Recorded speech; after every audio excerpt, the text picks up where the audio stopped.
What you think about when you What's up, losers? fire? Let them burn it out. Sell them to the richest buyer. They wanna let the world decay. They tell us lies and fade away, fade away. We feel betrayed.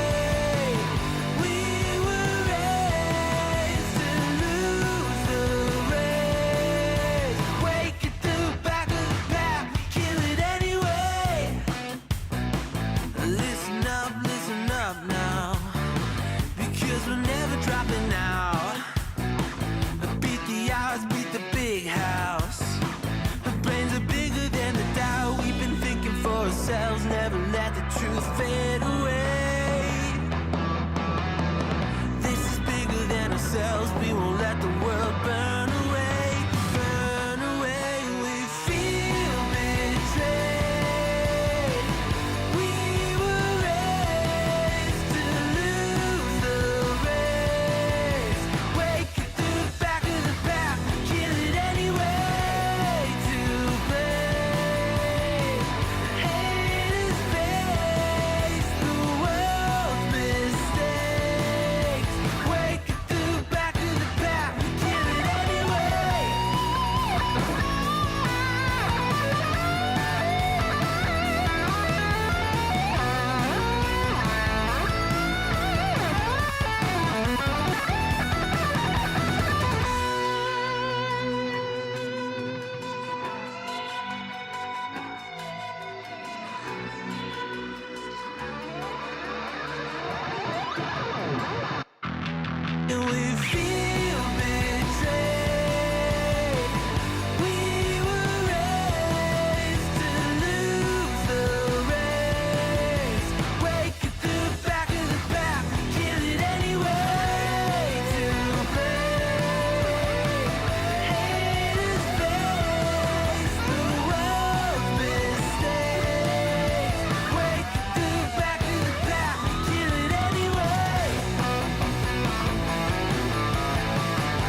Ah, there's music. Let's go.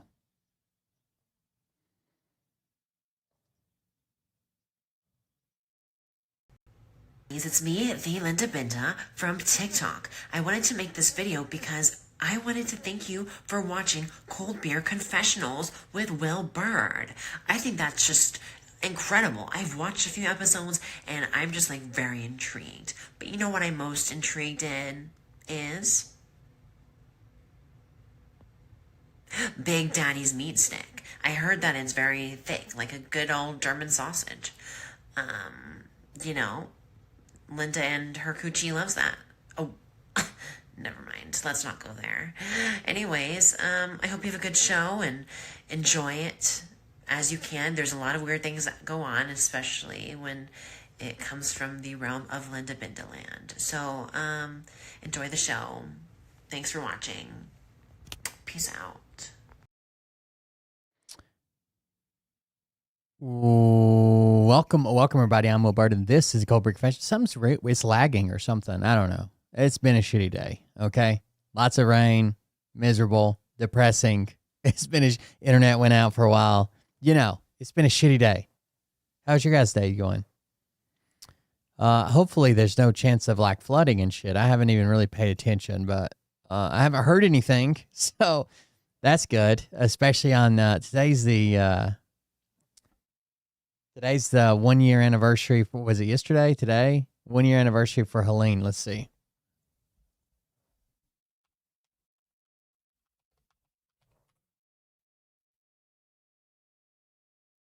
Yeah, with today for our side. Because late on September 26th, Helene made landfall. But it took a while to get all the way here. 1 year anniversary. And God, stuff's still so fucked up, dude. The bridge that like shortens my drive to the office or to town or to basically anywhere that I fucking go by probably 7-8 minutes, still gone. They haven't even started. They built we thought they were starting to rebuild the bridge. They brought in a bunch of heavy equipment. They brought in a bunch of gravel, some big stones, and started dumping it off the bridge, maybe making like a pier or something to do it. But in fact, I stopped and talked to them one day because I saw they weren't rebuilding the bridge. And I'm like, are you guys just driving down to the river? And they're like, yeah, we're recovering the old bridge section. So like when the bridge collapsed, the girders that go across it, 2 of them fell on this side and 1 of them fell on that side. And they're just building a road down there to get it. And I was like, well, what about rebuilding the bridge? They're like, we have no idea. It's not our job. We're just here to get the old bridge. I'm like, oh, sweet. So there you go. Yeah, Hurricane Helene was fucking horrible, dude. Basically, the weather system just got hung up on the Appalachian Mountain Range because of a phenomenon where a storm comes in and it shoots wind towards the mountain range. And that wind goes straight up, so it just holds the storm where it's at instead of following its normal weather path, and it just dumped rain and rain and rain. It was raining, and our shit was flooding. And then it quit raining. The sun was out. It was a beautiful fucking day, and it was still flooding. Everything was flooding. A bunch of people died in the industrial park. It was swept away. It was pretty rough. My town, the main town, like downtown, is not actually on the river. So it's not as bad as some of the other places that you saw over in North Carolina. But the campground I live in, on the industrial park, our hospital, a lot of our road and infrastructure, all were beside the river. It was all destroyed. And a lot of it's still destroyed to this day. So there you go. A quick rundown of Helene and how we're still fucked. I don't know. I don't know how long it'll take to rebuild. And the river's forever changed. Like it's shifted out of its banks. It's got new banks now. The Army Corps of Engineers apparently came in and said it wouldn't be worth redoing. So it is where it is. Some people gained a bunch of land. Some people lost a bunch of land because their fucking property markers went to the river, right? So they went to the center, to I don't know what the easement is, but to so close to the river. Now the river's moved fucking 30 yards this way. Like, whatever. So it's been pretty bad. Pretty pretty fucking depressing day, I guess. Anyways, other than that, it's been great.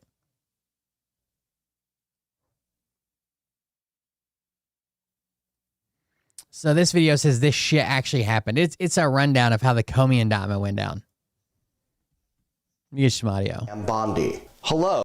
Hello. I am U.S. Attorney General Pam Bondi. Hello. I am the Trump-appointed U.S. Attorney for Virginia, Eric Siebert. Although I have conducted an exhaustive investigation, I have found no reason to indict former FBI Director James Comey. Thank you. You are fired.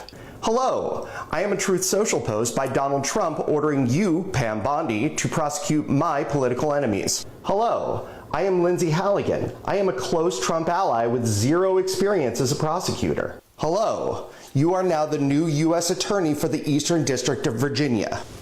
Thank you. Although I have only been on the job for 3 days, I have found extraordinary evidence to indict former FBI Director James Comey. Thank you. Today's indictment reflects our commitment to holding those who abuse positions of power accountable.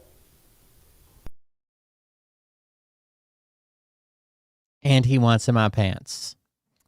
It is wild. 3 days on the job and she returns a fucking indictment on Comey? What the fuck? When they've been trying to investigate him for years, right? Oh shit, I didn't see this. Here's a, hold on, back on the subject of Helene. This says, marking 1 year of Hurricane Helene. I wonder what they got. It's only 3 minutes. Can't be much. Today marks 1 year since Helene tore through western North Carolina, leaving... By the way, Trump made a big deal about North Carolina. He didn't even know Tennessee was part of the floods. In fact, my governor went to Asheville to meet with Trump. Not only to be there in solidarity, but also to advocate for the Tennessee people that were fucked. And Trump had no idea that Tennessee was affected by the storm. He just thanked my governor for being a good neighbor. He's like, you didn't have to show up. Good job being a good neighbor. So he made a big deal. The right-wing pundits ran with that. People had been displaced for months from Hurricane Helene because Joe Biden wouldn't do anything. FEMA wouldn't do anything. But Donald Trump showed up for 1 day and everybody got fully furnished apartments. That was 100% a lie. They based it off one story of one lady getting one apartment, and she had been in the FEMA process for 3 months. And Joe Biden's FEMA had done it. She'd actually, the story had just aired while Trump was president. She had actually gotten the apartment and all of her furniture and shit like a week before. Like, they just lied about fucking everything. And Donald Trump has not been back. Widespread devastation and billions of dollars in damage. Now, while some towns have made steady progress in their recovery, and others, the scars are still visible. And as CBS's Janet Shamlian reports, the comeback is painfully slow. From the air, Swannanoa shines like a jewel in the mountain. I'm glad if the office was near the river, I would probably be checking the security camera the whole time I was streaming. I'm glad it's not on the river. But up close, the scars of Helene linger. Piles of debris marking the path of the... Dude, we have a mulch pile so big. We have a mulch pile that is probably like a 4-story fucking building. It's huge. And it just suddenly... They put it up wet. I don't know if you guys know about hay or sawdust or materials like that. When they're wet and you pack them up and they start to dry, they heat up. Okay? The center of them, if you pile it too high, the center of it gets so hot that it'll burst into flames. We actually had this happen in my wood shop when I was in high school. We had a big sawdust pile that dried out too quick from wet wood. So we had a mulch fire from a 4-story high mulch pile that lasted for almost 3 weeks. And when you would drive by there would just be fire truck all lined up, going in one at a time, spraying all their water and leaving and going to fill back up. And no one even talked about it. It just, like, the city didn't talk about it. Some guy that owns the field that let the disaster relief people put the mulch there, even though they were supposed to spread it out and put in small piles, just got on his excavator and started digging at it, and the fire department just showed up on their own. Like nobody, the city or the cops or nobody even mentioned it. Storm. And so we know this was a big open wound, and so we said, let's get the community together and do something about it. Recovery here has been slower than in places like Asheville. Do you feel forgotten here? Yes, absolutely. Why do you think that recovery has lagged here? I think that a lot of resources have gone to. But one of the worst part, obviously, a city is going to recover faster, right? And population centers are going to get more attention. I don't know the scientifically or through data that this is a big problem, but it pisses me off, and I feel like it's a big problem. Trump told his following that he fixed it. Literally, right after he was elected, he's like, "Oh, we took care of North Carolina. That's over," and people just fucking forgot about it. That was it. They moved on. To where tourism is more popular, and Swannanoa is not that place. Jody and Steve Dunning are restaurateurs who lately feel more like commercial painters, making repairs themselves to the Okie Dokie Smokehouse, left by the storm's floodwaters in ruins. What about the state, the federal response? Has it been adequate? Probably on a larger level that we're not aware of, but that's not something that we've seen. That's not something that our neighbors see. A year later, critical needs are unmet in Swannanoa. The grocery store has yet to reopen. Swannanoa was the area where the militias were chasing FEMA out because they thought they were trying to take their homes for a lithium mine. Also thanks to online right-wingosphere. One of the other inconveniences, the post office here in Swannanoa never reopened. If you need to mail a package, it is now a 26-mile round trip to Asheville, if you have a car. What are the challenges that remain 1 year after? Big challenges, loss of affordable rental housing, loss of access to food. We need access to transportation, medical services. There's debris everywhere. And that's why the people of Swannanoa have turned to each other, from clearing rubble.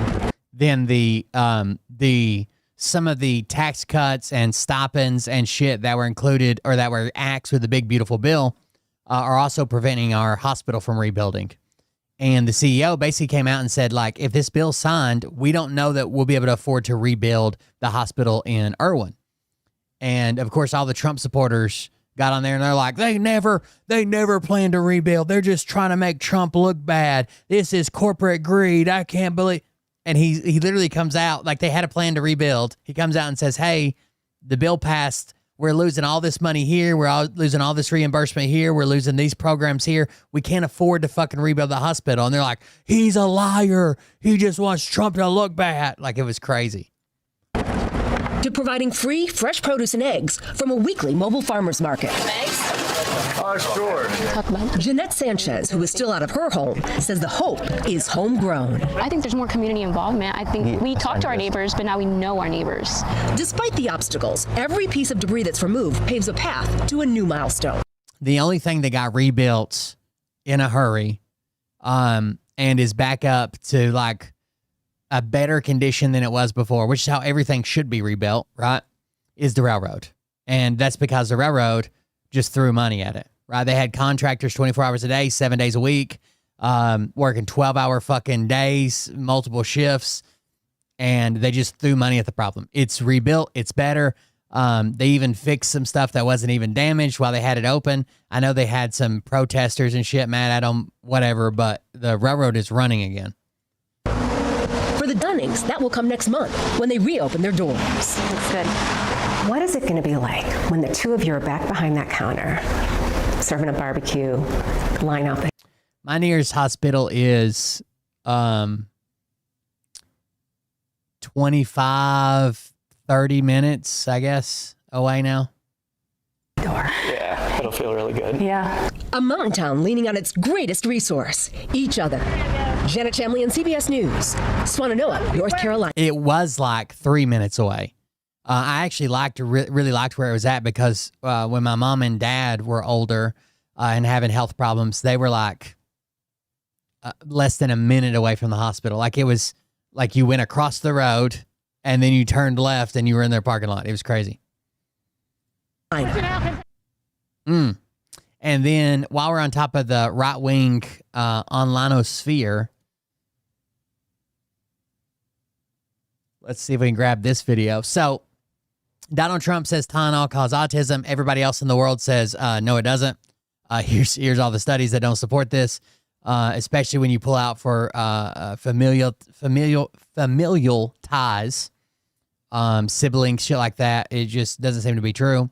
So then some grifters online, or I guess trolls or whatever, pretended to be left-wing people and made videos pretending to take like hundreds of fucking Tylenols, and then right-wing people pretended to be doctors and said, oh, I work in the ICU and we've got 7 liberal patients all overdosed on Tylenol trying to prove that Trump's back, like the craziest shit. None of this is true. None of this is true.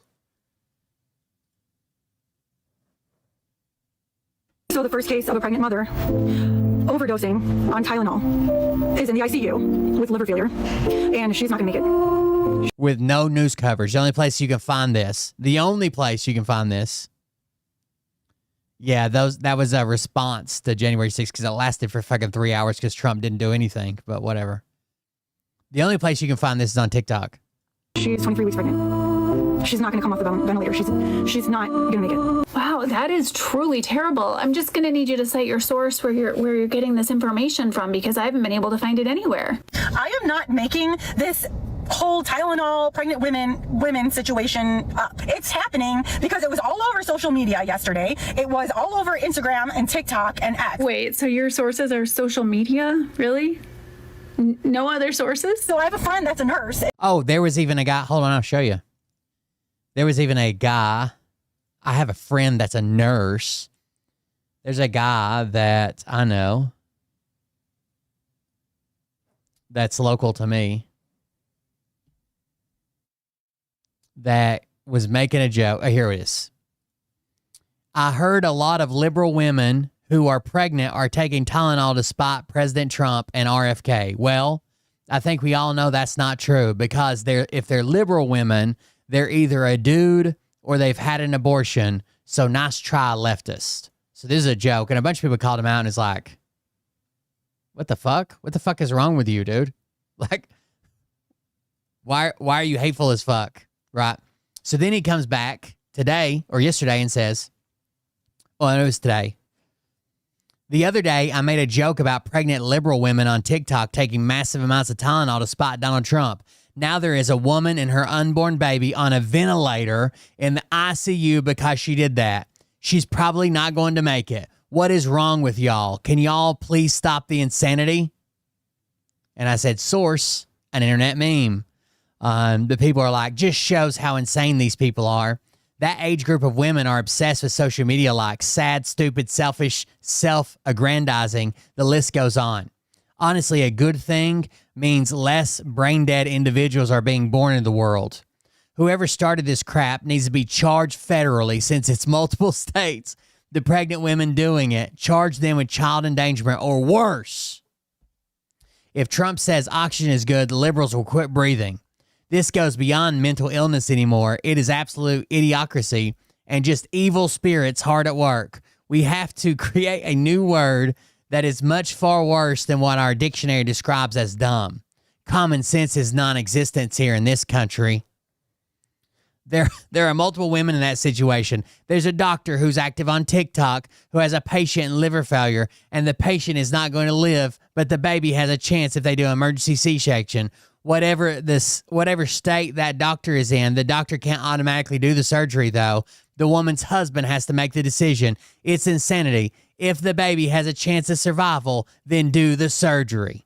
Now, this one has some specifics to it, and you're going to see the specific claims right here. It's this woman in her pajamas claiming she's a nurse, and some random guy that she doesn't even know called her at 4 a.m. in the morning and said, hey, I got your number from someone that knows you're a nurse.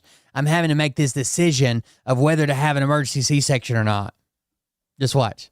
an ER nurse. Okay, now we're getting somewhere. An ER nurse? You mean this nurse who posted this? So it's about, it's going to be 6 a.m. finally. And for those of you who don't follow me on Twitter, I recommend that you do. I got a call, a very frantic call at 4 o'clock in the morning from a husband whose wife is now dying of liver failure on a ventilator in an ICU because she was trying to prove that Tylenol doesn't cause autism because of what Trump said on the news. Is that she's somewhere between 23 to 25 weeks and she overdosed on Tylenol and she's going to die. She's not going to come off that ventilator. We don't even know how long, 23 to 25 weeks somewhere. And the guy got my phone number from somebody. Somebody gave it to him. Yeah. So a stranger, a complete stranger just happened to call you, like you, who organizes a group of right-wing nurses. You, a complete stranger, just happened to fall into your number and call you and tell you this story so you could report it to TikTok. That's wild, dude. Imagine the coincidences. By the way, that's the video that this lady's referencing, right? There's a doctor who is active on TikTok who has a patient in liver failure, and the patient is not going to live, but the baby has a chance to do if they do an emergency C-section. Whatever state that a doctor is in can automatically do the surgery, though. The woman's husband has to make the decision. It's insanity. If the baby has a chance of survival, then do the surgery. That's exactly what this person's repeating. They just don't know how fucking dumb they are. That seems super believable that she got a call from a complete stranger at 4 a.m. to tell her the story about his wife who was actively dying, his pregnant wife, no less, about his story the day after this press conference. I wonder who this Nicole is, this like ER nurse. Like, what would she possibly have to gain from making up this story? Well, let's find out. So that's Nicole, the founder and executive director of the American Frontline Nurses. American Frontline Nurses is linked to the right-wing political organization America's Frontline Doctors. And both groups have promoted political agendas aligned with conservative and right-wing. You guys remember Frontline Doctors? The anti-vax doctors that were all over the Capitol and making money and saying COVID wasn't real and it was the flu. This is their sister organization for the nurses. And she's the director of that. So not only did this guy just call a random fucking nurse, divulge all of his wife's medical history, the baby's medical history, and the decision he has to make between him and his daughter, the person he happened to call, who he doesn't know at all, he just received a number, is the person who runs America's Frontline Nurses. That's a wild coincidence, dude.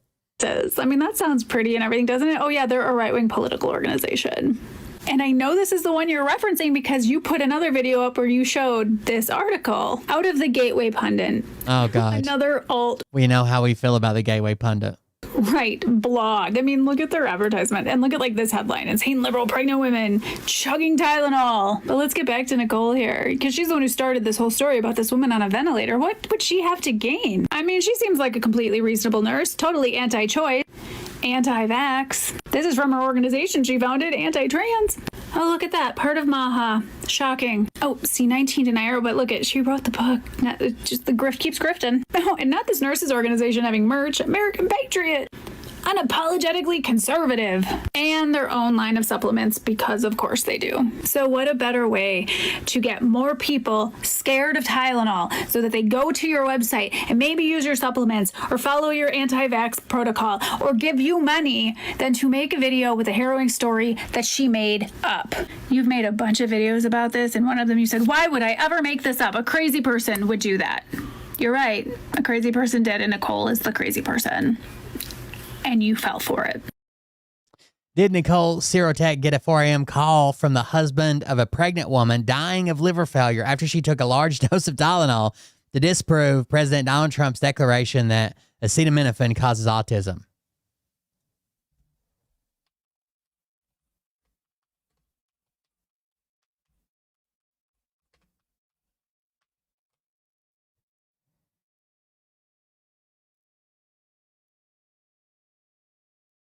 Do we believe that, chat?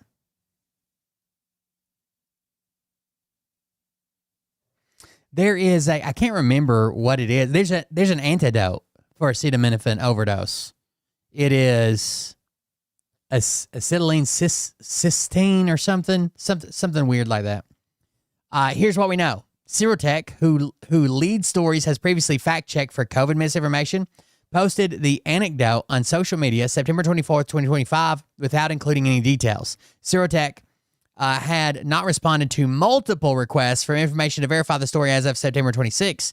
We do not know a place, date, hospital, state, patient name, doctor's name, or any information to corroborate what Zerotech wrote. Zerotech has told the story on several social media accounts, including an X post on September 24th, 2025, archived here on the Nicole Zerotech account. The first thread in the series goes, got a frantic call at 4 a.m. from a husband who has given my phone number via someone who had it. His pregnant wife is now on a ventilator dying of liver failure, trying to prove that Tylenol doesn't cause autism since this is trending on TikTok.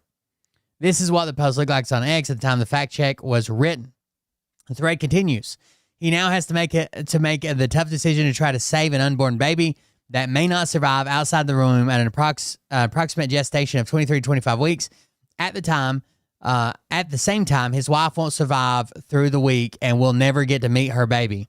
He now has to make the tough decision to try to save an unborn baby that may not survive outside the womb at approximately blah, blah, blah. Why did they write that twice? This behavior is ridiculous. This woman hated Trump so much because of the Harvard study on Tylenol and autism. She ultimately killed herself by overdosing on Tylenol to try and prove Trump wrong. Her baby may not even survive either. Lead Stories is one of the several social media users to have asked Zerotech on several platforms to provide enough detail or family contacts or hospital contacts to permit independent verification. Zerotech is a Nevada nurse active in spreading misinformation about public health measures. In 2023, Lead Stories fact-checked an Instagram video in which Zerotech, a Nevada nurse, falsely claimed remdesivir, an antiviral drug used to treat COVID, was killing people. It was her last time she went fucking viral. Here's an example of a supportive reader urging Zerotech, archived here, to bolster the anecdote with facts. How do you know this is true and it's happening right now? If you received a call, if you see this offended call, I would love to see the story somehow verified as true. Contact the local news and have it checked, verified, and recorded. Have it aired on national TV. You have connections. Find someone to get you behind a camera to talk about this woman. She's murdered her baby with pills, and everyone's in the comments like, oh, pray for her survival. Folks, she's guilty of something. There's no way this can't be construed as a crime somehow. Premeditated murder, maybe? She responded, I would love to talk about the news about this situation and what is going on in hospitals. Remember, I was the one who told everyone about what was going on in the hospitals in 2020. I was also the one who warned everyone about remdesivir and the COVID shot killing kids before the doctors finally caught on. I would love to go on Joe Rogan and let him know, considering he's had every doctor in but won't get back to me. Or how about Jordan B. Peterson, who has also spoke with doctors but not the nurses? I had a scheduled phone call with him when he was on a book tour in Brussels, which he missed. Or how about Tucker Carlson or Tucker Carlson Network? I've reached out to him and his network as well. Once again, he has spoken to the doctors, but not the nurses. I'm down to talk to anyone that will listen. They just don't want to listen to me because I'm just a nurse. Damn, she's not shooting high, is she? She's like, I would love to go on the local news where this lady is based out of and her hospital is. But Joe Rogan won't answer me. In subsequent comments, other readers of her Instagram post encouraged more transparency. Identifying ourselves as journalists working in response to community note requests on X, Lead Stories reached out September 25th, 2025 to Zerotech through the contact address at her America's Frontline Nurse organization, of which she is a founder. A day later, she had not responded to that request in any way. Lead Stories also reached out directly via the contact information on our webpage, NicoleZerotech.com. A day later, she had not responded to our request there either. In comments below our Instagram version of her anecdote, archived here, Lead Stories posted a comment on September 26 explaining our efforts to reach her for comment and to gather more information. At the time of writing this fact check, she had not responded to that request either. Other users on Instagram raised the same questions, asking her to specify and to report on the condition of the baby. Lead Stories will update this fact check if she responds with details that can be used to verify her anecdote through independent sources of information. She knows this is what sells. She knows this is what gets repeated. This furthers her right-wing agenda, right? She doesn't give a fuck that it's not true. She just doesn't. It's made her famous. to show you this. Yeah, the devil lives in California, should be in prison. He got horns, but he tries to keep them hidden, cause the devil is a Democrat. Like, this guy doesn't even go here. Dude's from fucking Canada. Like, calm down. But it's not the best part. He shared it, and they responded. Bro, we get it, but he's not interested. Stick to Grindr.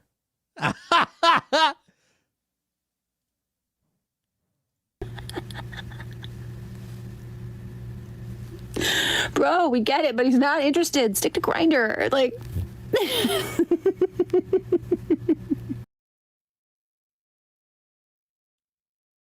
What is this? There are some choice words in the book, I must tell everybody. Now, I have a question. Speaking of, did you talk to Wanda Sykes? I did not. I did not. Because when you brought it up in the book, I said, my girl. This. You saw it, right, when she did that? Yes. I keep thinking about that debate. And the thing that stayed with me is how she was able to call him a motherfucker without calling him a motherfucker. That was genius. And the thing that I love about it is whether that's really where you were or not, and I can't imagine that's actually where you were in that moment on that stage. I can't imagine. Okay, I could be corrected. Because I was going to say, while I can't imagine that's where you were, man, did I want it to be. Because, like, we were saying it. Still saying it. It's just important that it's pronounced correctly. That's all I have to say.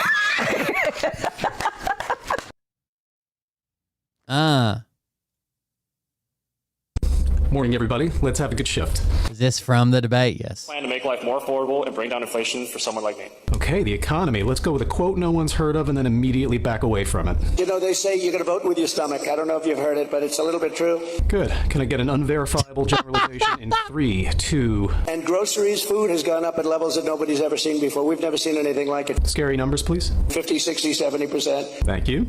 By the way, that breakfast sandwich looks good. What's in it? You take a look at bacon and some of these products and... Whoops, didn't mean to do that, but it worked out. Okay, so let's pump up the crazy a little. Some people don't eat bacon anymore. Too many specifics, pull back. And we are going to get the energy prices down. You're going to ask how, pivot to the Dems. You know, this was caused by their horrible energy. Uh-oh, we're just hanging mid-sentence. What do you got? Someone jump in. Wind, they want wind all over the place. All right, good save. That was close. Okay, everybody, remember the motto. When in doubt, just say anything. It will work. All right, let's cue. Dave Colombo is very funny. Joke. But when it doesn't blow, we have a little problem. Not great, but let's move on. This was caused by energy. This was really caused by energy and also their unbelievable spending. They're spending us out of... Remember the motto, anything will work. Somebody. Out of wealth, actually. They're taking our wealth away. But it was that is the bumper sticker. All right, I'm going to put them on autopilot for just a quick second. Quick reminder to all the new people. Make sure that you clock in and out. Please do not leave him on sharks and batteries before you go on your lunch break, Neil. And lastly, remember where you are. There is no HR department. Okay, I'm going to go cry. I want to see some of his recent stuff. He's a funny guy. Hi, everybody. Thank you so much for millions of views on my Rapture sketch. I am humbled and incredibly appreciative of all of the love that sketch got. Thank you so much. Now, as the tone was more quirky than critical, I noticed that I got a lot of Christian followers. So I think it is only fair to make all of my beliefs clear so that you can make a decision if you still want to follow me. Cool? So I was loosely raised Christian. I attended Sunday school, Catholic school, but I fell out of faith as nobody seemed to be able to answer my questions in a way that didn't make Christianity feel like a self-validating loop, with counter to all criticism ultimately boiling down to some version of it's meant to test your faith or God works in mysterious ways, which just wasn't enough of a hook for me to hang my entire cosmic perspective on. It seemed contradictory that we build moral certainty, establish community, and go to war over words in the Bible, but shrug off genuine analysis about mistranslation and textual misreadings as besides the point. Simultaneously, as I grew up, I clocked that humanity has this weird recurring predisposition for controlling one another, and it became clearer and clearer that a lot of my faith-based questions started to find answers if I considered all organized religion as a man-made attempt to create order out of chaos. Sometimes in bad faith, but sometimes just to have comforting answers to life's great mysteries. And as science began providing more and more reliable and testable answers to those mysteries, it looked to me like religion had to evolve to pretend that it was about something else the whole time. And I could never fully give myself to something so historically open to interpretation. I am happy and content in my life not knowing what's beyond, and instead putting my love and faith into people and our capacity to do amazing things together when we care about one another.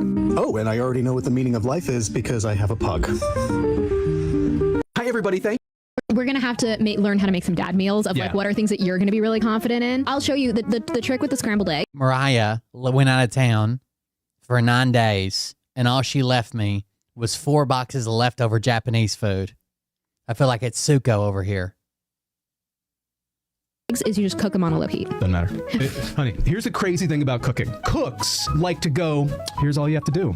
Low heat, add this much of this, put in the chicken, simmer, you're good. What are you cooking? I don't know. What was that? It's an example. What on earth are you putting in a chicken and then you simmer it? Whatever the rule set that the cooks tell you, to me, the non-cook, I'll do that exact thing and get a different result every single time. You're simmering a stuffed chicken. Okay, let's use the pierogies as an example. You had some like refrigerated. They were fully cooked, but they fully cooked, needed but browning. they needed browning. Low heat. I'm not going high. I'm not overdoing it with the oil or anything. And I just put it in, and it's like, and it's like already burnt. There's no golden brown. It's either uncooked or burnt beyond recognition. Somewhere right now, Monica Lewinsky is like, wait, now I've been set up. Yeah, I've been set up for failure.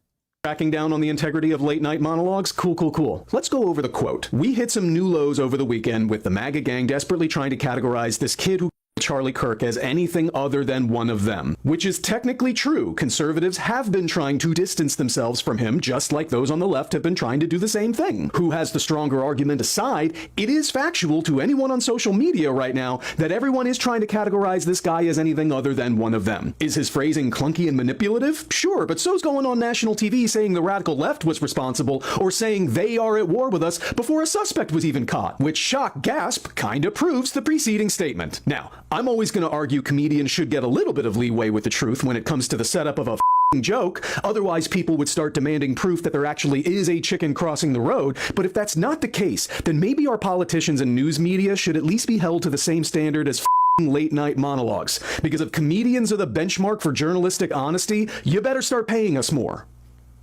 Somewhere right now. So I'm going to ask you a simple question, and I'm going to grandstand. It's a simple yes or no, not the question I decided to answer. Reclaiming my time. Interrupting to wind down the clock. Well, are you aware of this fact? That is not accurate. Unfortunately, it's against the rules for any of the 100 people in this room to pull out their phone and prove it, which would have taken the same amount of time it took us to have this exchange. Well, let me ask this. If this important conversation is on multiple 24-hour news channels right now, why do I only get a few minutes? Because a long time ago, we abandoned prioritizing information for the advertising revenue appealing to the dwindling attention span of the social media generation, which is why, rather than accountability, I'm just going to try to get a soundbite. Sounds good. Performative outrage. Performative indignation. Great. I think we got it. Thank you. You're welcome. Moving on. So I'm going to ask you a simple question. And Subscribed for 41 months. I put in a request through Dr. J. Banana emoji. 41 months. Thank you very much for the resubscription. I appreciate it.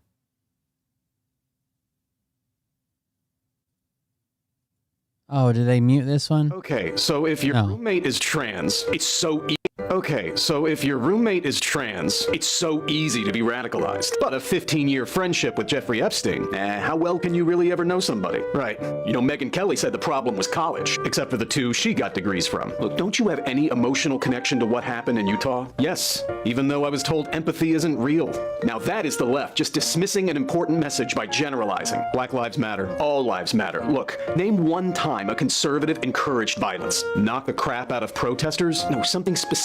Give the homeless involuntary lethal injections? No, something specific to someone specific. Hang Mike Pence. Well, at least this kid was caught thanks to the leadership of the FBI, taking the phone call of the people who wanted to turn him in. And I trust Kash Patel. Oh, like when he said there will be no missing documents in the Epstein case? You mean the Epstein hoax? Oh yeah, because Trump wasn't close to Epstein. Nope. But he was an informant on the inside, right? But the signatures on the birthday card were forged. Yeah. Except Bill Clinton's. Well, he wasn't the only one fascinated with childhood curiosity.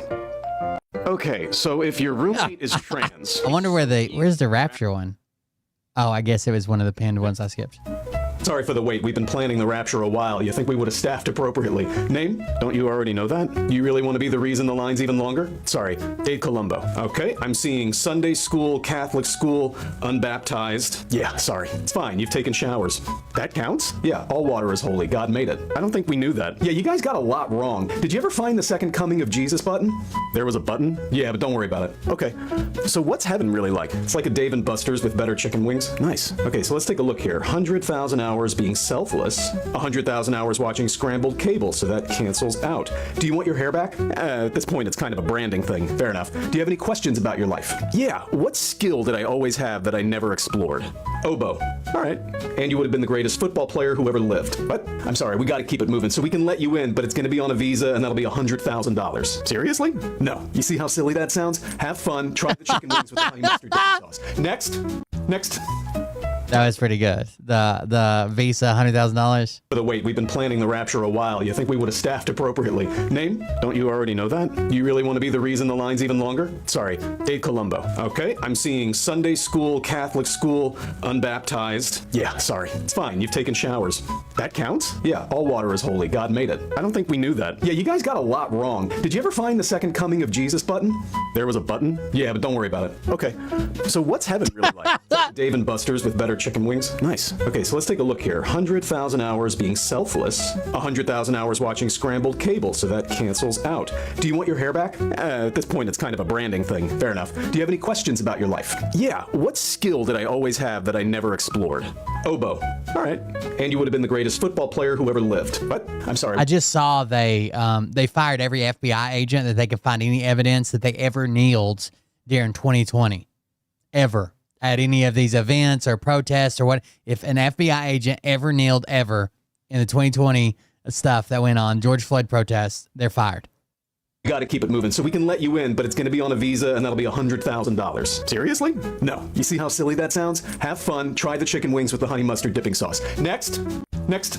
I got another one. Now, President Donald J. Trump has announced. Donald Trump shared this on his own Truth Social. I can tell you right now, that's not the right text. That's not the right font for Fox News. Someone has edited this video, but let's see what it is. Breaking now. President Donald J. Trump has announced a historic new health. Okay, the mouth doesn't, the voice doesn't match the mouth. Now, President Donald J. Trump has announced a historic new healthcare system, the launch of America's first MedBed hospitals and a national MedBed card for every citizen. Every American will soon receive. Why would he share this on his own account? It's one thing if he likes it and he's like, I thought it was funny. Why would he share it? Their own MedBed card. With it, you'll have guaranteed. Every American will soon receive their own MedBed card. With it, you'll have. That's not him saying MedBed card, obviously. Every American will soon receive their own MedBed card. With it, you'll have guaranteed access to our new hospitals. He's announcing universal health care on his Truth Social page. By the top doctors in the nation, equipped with the most advanced technology in the world. These facilities are safe, modern, and designed to restore every citizen to full health and strength. This is the beginning. He's trying to revitalize the Q base, even though he won't go after he won't release Epstein files, and he's not going to get convictions on all the people he said stole the election. Of a new era in American healthcare. In this first American healthcare phase, only a limited number of MedBed cards will be released. Registration details will be announced. Please tell me he's selling the cards. Only a limited number of MedBed cards will be released. Registration details will be announced very soon.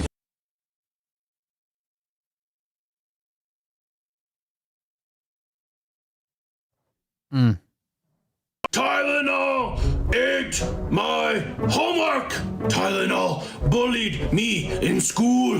Tylenol caused climate change. Tylenol started War of 1812. Tylenol did Pearl Harbor.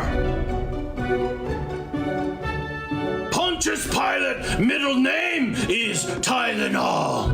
Tylenol faked moon landing. Tylenol caused Great Depression. Tylenol is secret ingredient in McRib. Tylenol sunk Titanic. Tylenol was on the grassy knoll. Tylenol killed Harambe. Takes off for Harambe. Tylenol cancered Firefly. Tylenol rid the 2020. Let's go, the orange MAGA monster. Tylenol, the greatest villain of our time. I want to show you something that has to do with med. This also has to do with that DC Intel guy. So someone brought me DC Intel a long time ago when Brad first had him as a source and said, oh, this guy's scamming Brad. And I said, yeah, clearly. Clearly. Oh, Brad said, he showed me his badge. I know he's a U.S. Marshal. He gives me he's with the Trump team right now. Claimed that he was in Washington, D.C., claimed that he was in Mar-a-Lago. Him and Brad had a falling out. Whatever. I don't care. I don't think that's good for Brad, right? Brad should have seen this coming the moment he talked to it. He should have never shared it with his audience. But anyways, DC Intel goes on to do his own things. Other people allude to him. Then other people started bringing me this guy because he was calling Bert a scammer. And Bert is a scammer. Bert is a fraud or whatever. This guy was making wild claims. Bert was having trouble getting on the internet one time.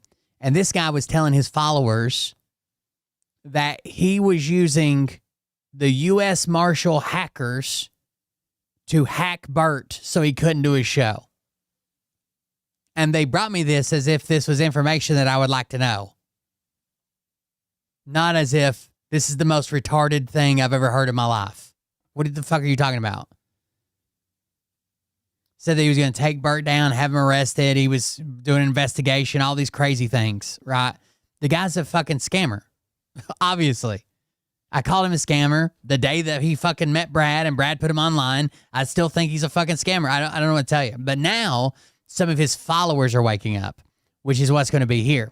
Now listen, he has had a bunch of scams on against his followers. He's asked them for donations here and to help with this and money here and blah, blah, blah. While he also claims that he owns half of the original recordings of this musician. Just listen. So here's the also, this guy's a retarded Q job piece of shit, right? I'm not giving him any credit, but at least somebody woke up to DC Intel and is spreading information. long-awaited video. Yes, he sounds like that the whole video. I thought maybe it was a face. It's not. For all of you that follow DC at DC Intel over on Rumble, I got some very, very bad news for you. DC is named David Kitchens, 51-year-old male, convicted of forging documents to get hired at the New Haven Police Department in West Virginia. Google. Go look. You'll see. David E. Kitchens. That is true. Here's the article around it, or the first one that popped up on Google. Man pleads guilty to submitting false documents to become an officer in Mason County. Mason County, West Virginia, a Huntington man has pleaded guilty to submitting false documents showing he was a certified police officer in Mason County. David E. Kitchen, 51, pleaded guilty Friday to fraudulent schemes in Mason County Circuit Court, according to the Mason County Prosecuting Attorney's Office. Prosecutors said Kitchen is accused of forging police certification post, that's what it's called, records in order to obtain a position with the New Haven Police Department. The documents were discovered after the fact. It's wild that this isn't the first thing you check. Like when someone comes to become a cop, whether they've worked for 0 years or 30 years as an officer, why the fuck isn't the first thing you check is their post certification? The documents were discovered after the fact when Kitchen attempted to obtain a position with the police department in Kanawha County. So he's already working for one county. And as part of the plea, Kitchen has agreed to pay nearly $5,000 in restitution for the amount he was overpaid based on the scheme. Kanawha County, a man accused of submitting false documentation in order to become a police officer in Kanawha County has been charged in court records said. David E. Kitchen, 50 in Huntington, is charged with fraudulent schemes, document forgery, and 2 counts of forgery or uttering, according to a criminal complaint filed in Kanawha County Magistrate Court. Kitchen is accused of applying for a police officer position in Chesapeake, West Virginia, where investigators said he submitted false documentation that showed his alleged training, the complaint said. Police said the documentation included forms from the Ohio Attorney General, Ohio Peace Officer Training Protocol, and Collins Career Center. Kitchen was hired by the Chesapeake Police Department on March 24th, and the fraudulent documents were discovered 3 weeks later during a background investigation by the chief of police, the complaint said. Police say Kitchen received more than $2,300 in wages while employed as an officer in Chesapeake. So that is true. He lied to to get hired as a police officer, and the badge he flashes around is the fakest looking fucking badge I've ever seen in my life, but whatever. Something's going on funny, folks. First, you need 50. Delightful 61 just resubscribed for 18 months. Dick on Bert. Thank you very much for the resubscription. I appreciate it. 15,000, then you need 7,000, then you need 10,000 to buy the med bed. But upon going So he's been telling people he needed money for a med bed. to Pigeon Forge, everybody heard you say that you needed 10 grand to buy that bed. You got the 10 grand. I know for a fact that 10 grand got paid. I know who paid it. Produce the med bed. I'll shut up. I'll get off this fucking app. Show the med bed. Show the med bed and I'll shut my fucking mouth. Listen, y'all, here's the deal. David Kitchens is not a U.S. Marshal. He has never been a U.S. Marshal, nor will he ever be a U.S. Marshal. He is not counterterrorism. He does not work for Interpol. The badge that he perpetuates and shows people that is a real U.S. Marshal's badge, no, it's not. It's a trinket from Amazon. That's what it is. $54.95, get you one just like it. Same badge, identical. I have a lot of evidence about this guy. I've been on the telephone with many people, including David Kitchens' probation officer, to who he has been lying to about every time he's went out of town. He never told his PO that he was trying to fleece you all out of a couple $100,000 to buy a med bed. Never told him that. Didn't tell him that's why he was going out of town. Didn't tell him that he was going to Columbus so that he could tote a pistol and a badge and act like a U.S. Marshal with y'all there at the casino, did he? Didn't tell him that either. A lot of shit's fixing to come out in the next few days about David. He went with some of his followers to a casino and was running around with a gun and a badge. David is fixing to go to jail, is where David's headed. David's going to prison. He's got a 5-year suspended sentence hanging over his head. From everything and every discussion I've had, he's going to jail. He has perpetuated with you all the reason he wasn't working is because he was in an officer-involved shooting in Arizona. When you all looked that up, there was a U.S. Marshal that was involved in that shooting. But it wasn't David Kitchens. I assure you it wasn't David Kitchens. Want to know how I know? Want to know how I know? Because I talked to some people in Arizona. That's how I know. When I first met him, I walked up to a buddy of mine. I met him in Coleman, Alabama. We went to Lakon. We walked around for a little while, and I went over to one of my buddies, and I told him, I says, I'm telling you, when I find out what I know to be facts, I'm going to get him. Here we are. I have the documentation. I have the proof. I have pictures of the fake badges. I have pictures of a lot of shit. A lot of shit. What's ironic is you played with a wrong convicted felon, buddy.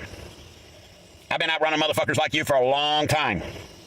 You scammed the wrong person's friend. You scammed my friend. I love that lady. And you fucked her. You scammed her. You took her money. David, you shouldn't have took her money. I didn't threaten you today. I made you a motherfucking promise today. And one I will stand on. So that we're all fucking clear. You, sir, are a liar. They want to believe things so bad that they look all over, like they turn up, they all they talk about is discernment. They turn all that off. Every bit of it. Because they want to believe things so bad that someone comes along and says, hey, I'm a secret agent. Hey, I'm a U.S. Marshal. Hey, I'm a so-and-so. And they're like, see this guy, yeah. And they just believe it and believe it and believe it. And nothing's fucking happening. Wait till I read you the comments on this video. And a con artist. There's nothing about you that's factual. You don't own anything of Rush Limbaugh's. I've dug. Oh, that's what it was. He owns half of the original recordings of Rush Limbaugh's shows or something. And I've dug.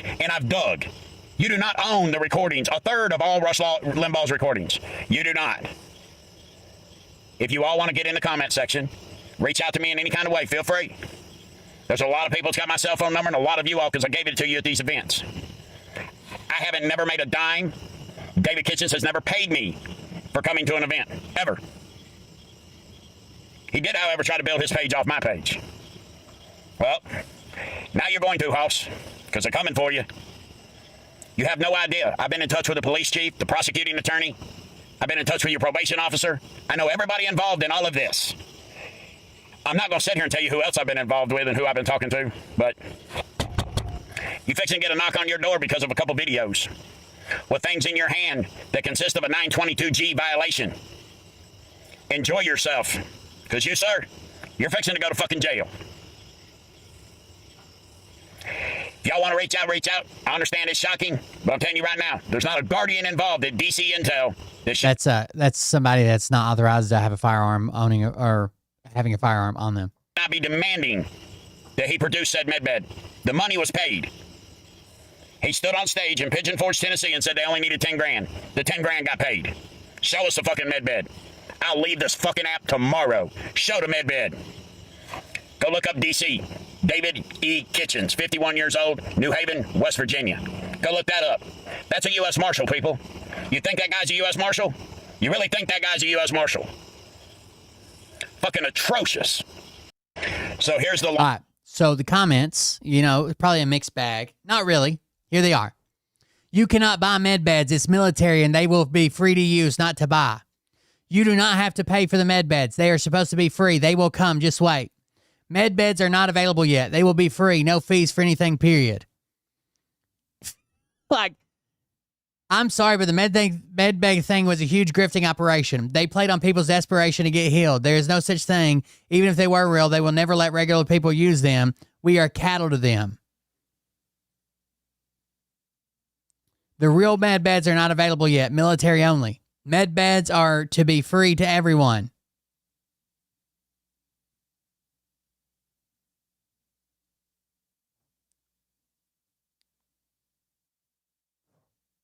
Oh, shit. Well, how did we get to the intro screen? Anybody know? Med beds are free to everyone. Wow, I felt something was off with him and Nicole. Med beds are free. For the past 7 years, I've heard it's military ran. It will be free. Med beds free. It's all free. The people do not have to pay to use med beds.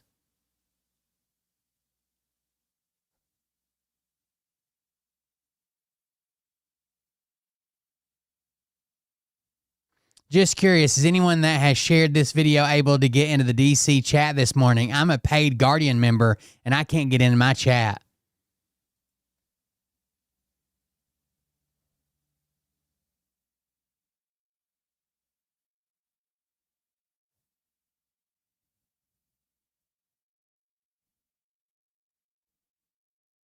This is that guy's account. Let's see if he did anything else. They're more worried about the military's running the med beds than they are this guy that's been scamming them for years. So I made a video. Or fucking call out Brad Barton. He's the one who brought it to everybody. Fuck Brad Barton. He couldn't do any goddamn background on this motherfucker. He's just like, oh yeah, he showed me his badge. He showed me, I think he said he showed him his badge, his plate carrier, and a weapon laying in a hotel bed. At DC Intel yesterday, and somebody brought it to my attention on his page that there's a video up said that they're aware of the attack against DC. It's not an attack. For an attack, it has to be malicious in intent. To be malicious, it has to be without foundation or fact. I'm not without either. And here I sit to prove this to you. So via Denise thinks that I'm full of shit and I'm the problem in all of this and that I can't be trusted. Well, here's your trust, ma'am. DC Intel, David Kitchens has told every one of you that he is a current active U.S. Marshal and that he's got to go to work and he's got to do this and he was involved in an officer-involved shooting and all of these great miraculous things that he has done for the United States Marshal Service. I want you to remember those conversations and how he termed his employment with the Marshal Service, because when I approached DC and asked David Kitchens about his Marshal Service employment, he told me, he says, I didn't say I was, I said I used to be. No, you didn't. No, you didn't. So here's the proof in the pudding, David. You have put it out there to everybody involved that you are a United States Marshal and have been at some point in time employed by the United States government and the Marshal Service. Prove it. That's all. I'll shut up.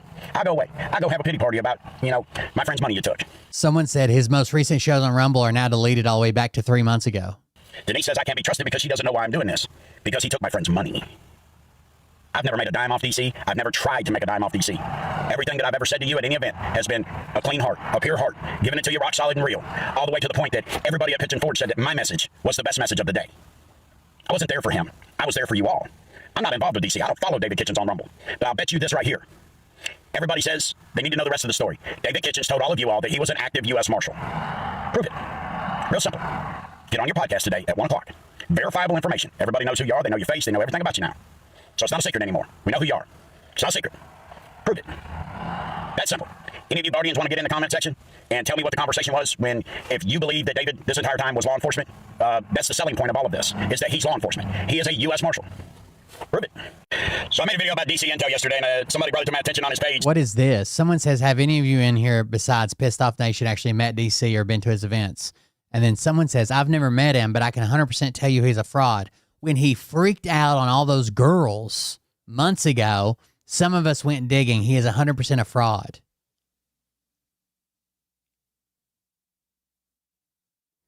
Were you there when he said the ICE agents were supposed to be there? I'm trying to figure out how deep this scam may be. I've never been, but have heard over and over about guest speakers.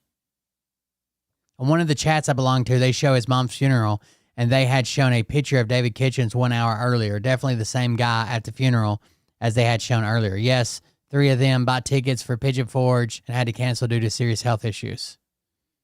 Huh. So I just got word that David Kitchens, DC Intel, has just put out a message to all the Guardians and anybody that is affiliated with DC Intel. Yeah, I'm going to have to go get some new legs, hopefully. And or EBIO. I've been asking the VA when the med beds are coming. So I just got word that David Kitchens, DC Intel, has just put out a message to all the Guardians and anybody that is affiliated with DC Intel and or EBION that they are to come to Pissed Off Nation _HP and report my shit. Well, tattle tits, I bet you didn't see this coming.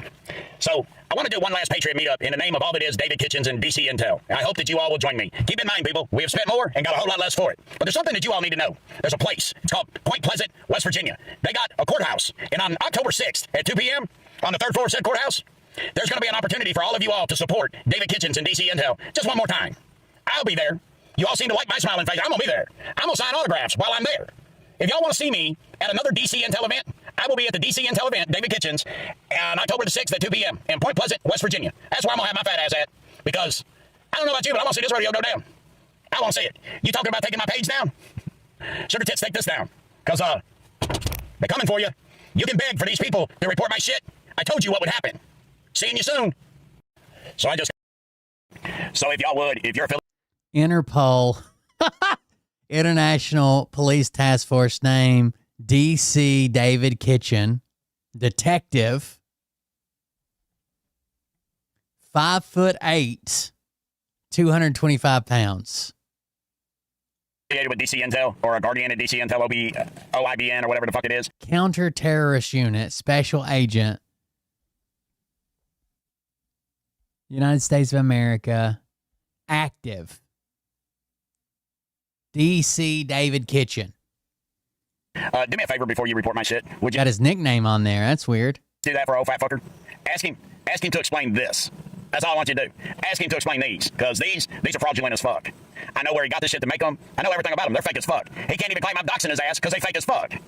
Anyway, just, if you would, I don't mind you reporting if that's what you want to do, but at least ask him about these. Anyway, have fun with that. So if y'all would, if you're... got him, boy. Got him. Hey, let me ask you something. Where you at? Why is that TikTok page on private? Why is all those messages coming down off the chat? Why are all the Guardians getting blocked? What the hell? Son, you can run, but you can't hide. I told you a long time ago. Always know who you are, what you are, and where you are in it. Check this out, Hillary. You don't understand. 2 things you need to acquaint yourself with. Number 1, that little tidbit you doing about erasing all them comments and them messages and everything else with shit that's forthcoming in the legal system and everything else. You do know they call that tampering with evidence, right? You didn't know? Read a book. Number 2, you told some Guardians yesterday to go to my page and go ahead and report my shit. Go ahead. That one they call intimidation of a witness. You know I'm gonna be there October 6th, right? Signing autographs right in the fucking parking lot. Yeah. David Kitchens. Yeah, watch. Hey, check this out, dude. I'm waiting on something. I heard there's a cease and desist order headed my way from your attorney. Oh boy, have I got a video for you of what I'm gonna do with that cease and desist order. Check this out. Send him my number so I can tell him in person. But just in case you want to show him the video, dude, fuck you and your lawyer. Shouldn't have took the money. Shouldn't have took their money. You shouldn't have done what you did. And you damn sure shouldn't have facilitated the fact that you was law enforcement. No. You're not gonna walk away from this, son. You're gonna limp away from this motherfucker. You don't have a walker with tennis balls on the bottom of that motherfucker when this shit's over with. You don't get enough shit out of this. You don't have to have a wheelbarrow to toke that shit in. Anyway, hope you have a great day. Got him, boy. Got him. Hey, let me ask you something. Where you at? Why is that TikTok page on private? Why is all those Just want to point it out to all you liberals on here. You all are jumping up and down about Jimmy Kimmel. Jimmy Kimmel's back on the air. He's back on the air. Look at his ratings. They're going through the roof. Yeah, thank you, MAGA. Did for Jimmy Kimmel what liberals and Jimmy Kimmel couldn't do for Jimmy Kimmel. Yeah, how's that tasting in your mouth, ass clowns? Just want to point it out to all you liberals on here. You all are jumping up and down about Jimmy Kimmel. Jimmy Kimmel's back on the air. MAGA did that. He's back on the air. Fucking retard. Good morning, David Kitchens, DC Intel, EIBON Network, and all the Guardians. Let me explain something to y'all. You all had a little live and a little get-together last night, ran me in the ground talking about that I was harassing women at the show, and somehow I'm living off the persona that all is DC and David Kitchens. That's funny, because I know for a fact at the Columbus show that there's a lot of people that ask a lot of questions about where's Pissed Off Nation? Where's Michael? And when I showed up at Pigeon Forge, there was very few people that didn't come up and hug my neck. Now, let me point this out to you. You say that I'm living off your persona. Okay, let's put that to a test, because everybody was pretty much bored. Everybody was pretty much done with the event and wondering what in the fuck they spent $275 for until you handed me that microphone and gave me 45 minutes, 8 o'clock at night, Saturday night. And then what happened? Half of your audience walked up to me and says, Michael, you made my money worth it. Michael, you made my weekend worth it. Michael, you made the event worth it. Who's living off who? Who's living off who? I haven't got a single follower off you, but you've got an entire... EIOBN, Conservative Talk Radio. That's a lot of letters, and it doesn't really roll off the tongue, but you can be a $10 monthly member all the way up to a $50 monthly member. DC Guardian MedBed Project. We believe that medbeds are designed to complement and not replace traditional medical therapies and treatments, enhance your existing healthcare plan with our device to potentially elevate overall results. The MedBed Chamber, a cutting-edge health solution that goes beyond boundaries. This innovative capsule is designed to provide a holistic approach to well-being, featuring an array of therapeutic benefits. The MedBed is versatile and can be used in various settings, including at home, in gyms, spas, or healthcare offices, making it accessible to a wide range of people. Why should I get involved? DC, the founder and owner of the Excellence in Online Broadcasting Network, led the charge with his Guardian team by getting on the phone with them and laying out the vision for a healthy and healed America. At the beginning of these conversations, DC heard some objections, such as how much these medbeds cost. In response, DC would remind them of their own health experiences and how Americans have had severe issues and could never find real solutions, and we don't take no for an answer. The point was, let's bring solutions through natural ways and stop waiting on the government to find solutions. Let's be hands and feet and help each other live again. Through the call to the Guardians, it was agreed to move forward and make this dream a reality. We now have a task to concur and a vision to fulfill with your help, and that is purchase our very own MedBed and use it to help others regain health and substantial non-pain and non-disease life. Click the donate button. So he was saying we're buying it as a group, a MedBed, to share. Off me. Now let's address the harassing of women. Prove it. Tell them come forward. Tell any one of them you're going to have a real hard time with that right there, because one thing about it, I'm always very accessible. I don't need a security task force to walk me in a fucking room because I'm a coward. I don't need all of that. I walk and I stand, and you don't. David Kitchens, you are a fucking coward to even suggest this. But know this, at no time, at any event. By the way, the replay's been removed. The chat's been shut down. Everything's gone. Video on Rumble's gone. That I went to, was I alone with anybody? So good luck with that. And we've already pondered the question, and I've asked many, many of the people that are still up underneath you, telling me everything you say, everything you do. Have you ever seen me inappropriate with anyone? Absolutely not. On the contrary, we've seen David inappropriate with many. So, prove it. You say I harassed women at these events. Tell them to get in the comment section and say, Michael harassed me, and this is what he did. I dare you. I double dog fucking dare you. You coward. They're coming for you, David. You're going to jail. Good morning, David Kitchens, DC Intel, EIBON Network, and all the Guardians. David Kitchens, DC Intel. Check this out. So I'm going to solve your problem for you, because I think you're a coward. You say you're an American badass and you want justice. Cool. Brad Barton's got a platform. Burt Lynch got a platform. You got a platform. I got a platform. Let's get on one of them. Let's get on one of them. You did this to everybody publicly. Let's solve our issues publicly. I'll get on your page tonight, tomorrow night, the next night. You say I'm a lying piece of shit. Put me on your platform and find out. Prove me to be a lying piece of shit. Because, buddy, one thing I got is you nailed to the fucking wall. You're having so many problems, having to put out so many fires, you might as well have a goddamn rescue squad. It ain't gonna quit. Open up your platform. Guardians, every one of you should be demanding this. You know me. You've heard me speak. I talk to you no different now. You all are letting that ass clown tell you. The most recent live you can find is from 3 months ago, but they uploaded a video saying we're moving platforms, and that's why. That I was inappropriate with women at the event. Yeah, right. Sell it. Bring anybody that you want from the event to corroborate that story, David Kitchens. Anybody you want. But I'll tell you what you won't do. You won't get on a platform with me. You won't open your platform to me because you are not an American badass. You, in fact, are a coward, a thief, a liar, an impersonator, and a criminal. That's what you are. I guarantee you, Guardians, put pressure on David Kitchens. Put pressure on DC. Find out who the liar is. Get us in a room together and let you all decide. I got my Skechers tied on. Your coward ass won't do this. You know it and I know it. But there it is, people. David Kitchens, DC. You on notice. I'm here anytime, any place, anywhere, baby. Set the platform up. Do it on anybody's page you want to. Make it happen, Captain. I'll do it. I'll host. This is Pissed Off Nation. I need to hear you holler. There's 35,000 of y'all on. It's an old video. These are the last two videos he put up. One for 15 seconds. 5 signs of dementia. It's an ad, but hold on. Ignore. Folks, dementia is silently affecting. Dad is 87. And another ad. Goddamn. The disease was progressing very fast. He had. We are cleaning up our videos, moving to a new platform, and making them public again soon. We will continue at eobn.com. EIOBN.com. No audio, no nothing. It's just a waving flag in that text. And then there's another text-based video here that says, our platform is moving and we will only be live on EIOBN.com Monday through Friday, 1 p.m. Eastern. You do not need a Guardian membership to listen. Once the new video platform is up, all videos will be available again. We'll be live again tonight, 9/26 at 8:30 p.m. Eastern. I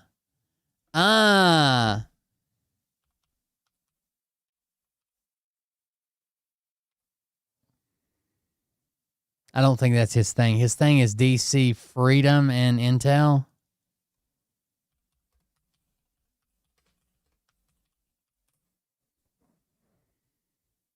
DC Freedom and Intel.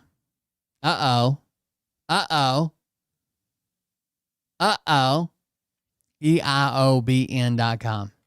They're all fucking lunatics and losers, but at least somebody kind of woke up to like, hey, he's grifting these people. He's not, is he responding to anything on Twitter? What kind of pussy responds? What kind of fucking pussy responds and then takes down the replay? Holy shit, dude. Nope, True Social. Twitter has been active since last year. True Social last year, August 14th, 2024. Thank you, Brad Barton, for bringing this guy into everybody's lives. And Bert. Holy shit. Brad Barton did Bert and DC Intel, and they both scammed their fucking audience for hundreds of thousands of dollars.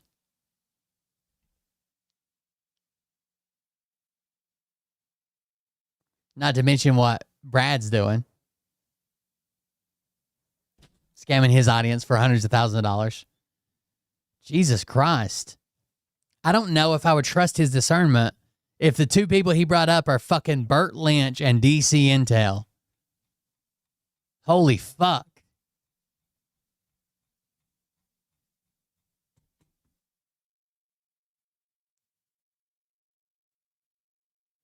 It says they're isolated, right?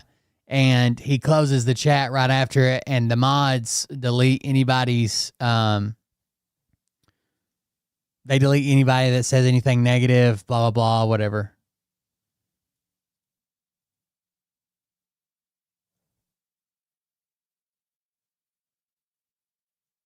What fucking losers.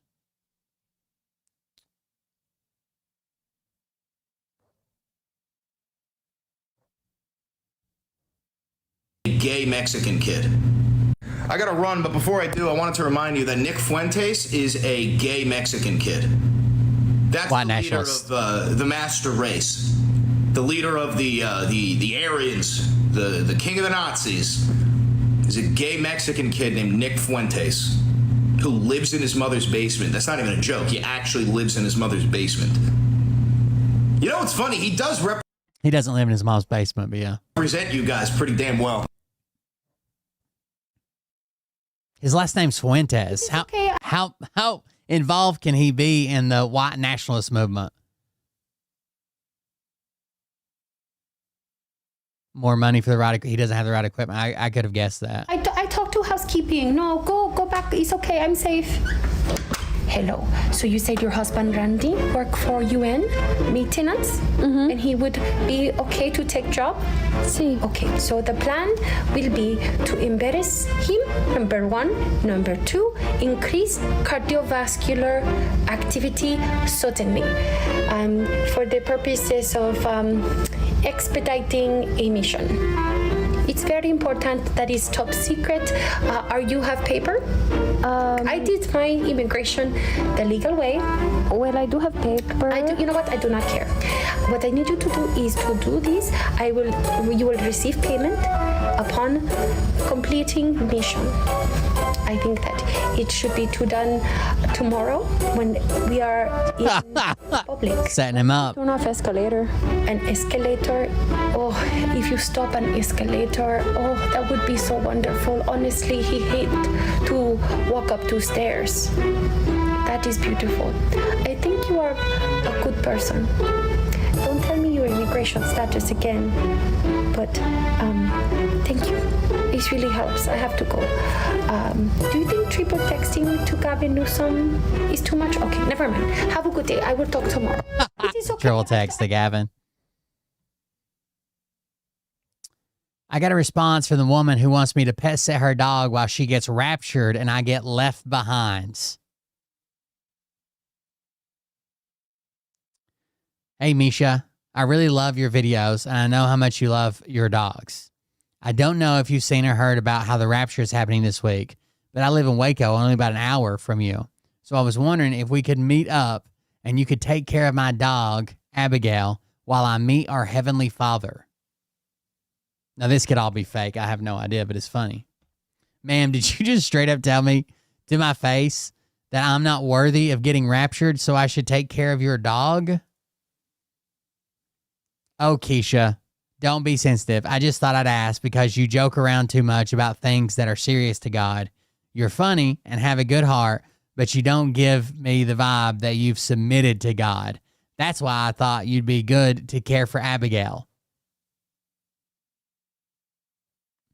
So you're saying I'm hell's designated dog sitter? I'm sincerely sorry that you've allowed a man on the social media algorithm to make you believe this is happening. But on Wednesday, when you're still here, feel free to unfollow me because you're being rude. Holy shit. That is a little much, huh?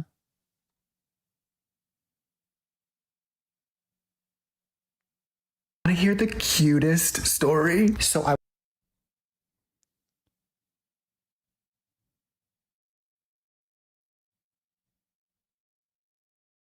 happen. Do y'all want an update on the so the rapture didn't happen? Do y'all want an update on the crazy woman who messaged me?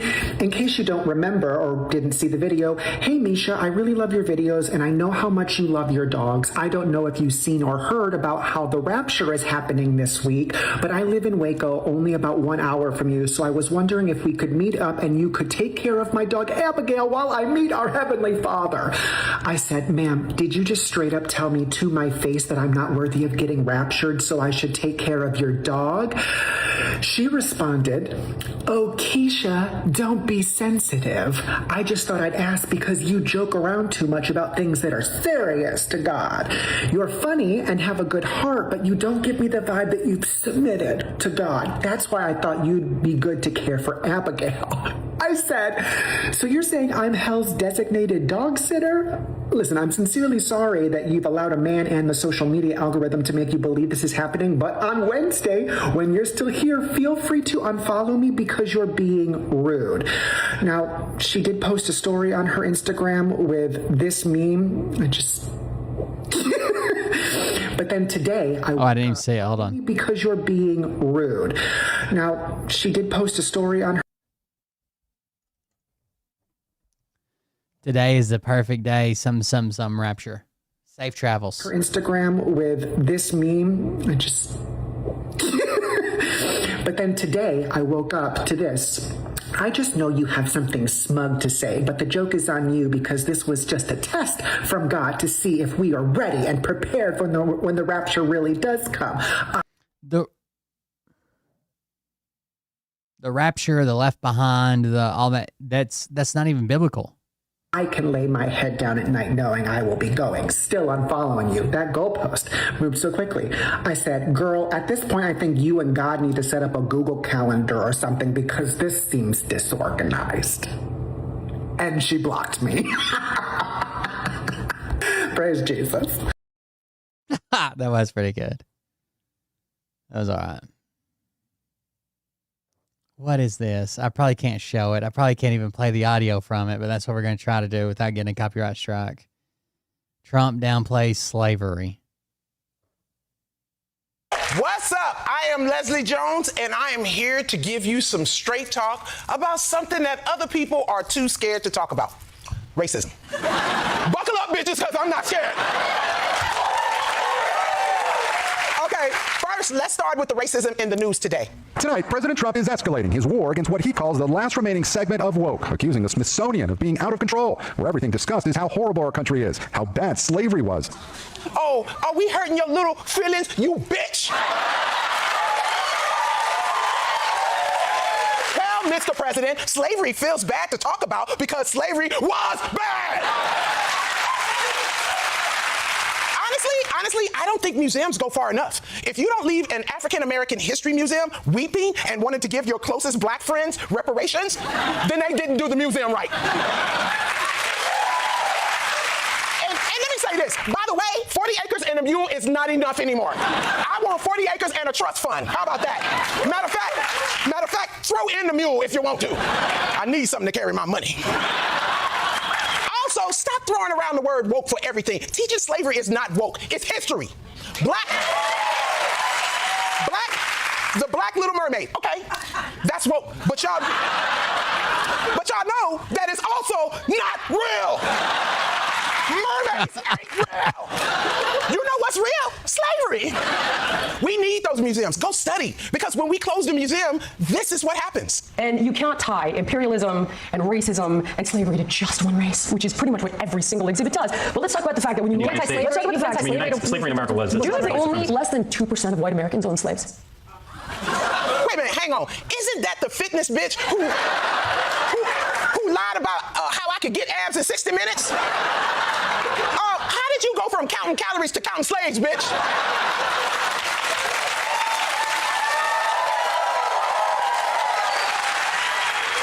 But I guess somebody said something to her because then she tried to come back and explain what she meant, but made it worse. We constantly talk about white supremacy, but we look the other way with black degeneracy. It begets white hostility that then validates and begets white degeneracy. Black degeneracy begots white hostility, and in her ignorancy begot stupidity because you're the f***ing idiot!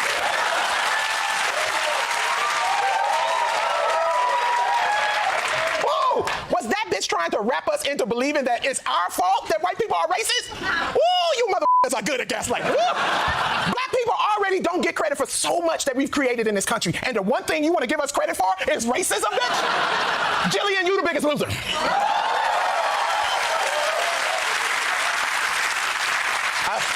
I bet you she was way. I hate how those museums make slavery look so bad.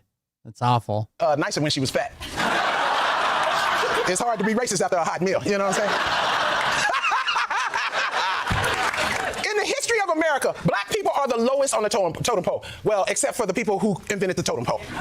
Racism is like the syphilis of America. Once it gets in there, it just keeps spreading until the whole country is blind and crazy.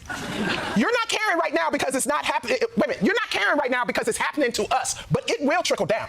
An alarming new jobs report shows a disproportionate jump in unemployment among black workers, specifically black women. Economists have told us that when we see the unemployment rate going up for black people, it's a sign that it could soon go up for all people.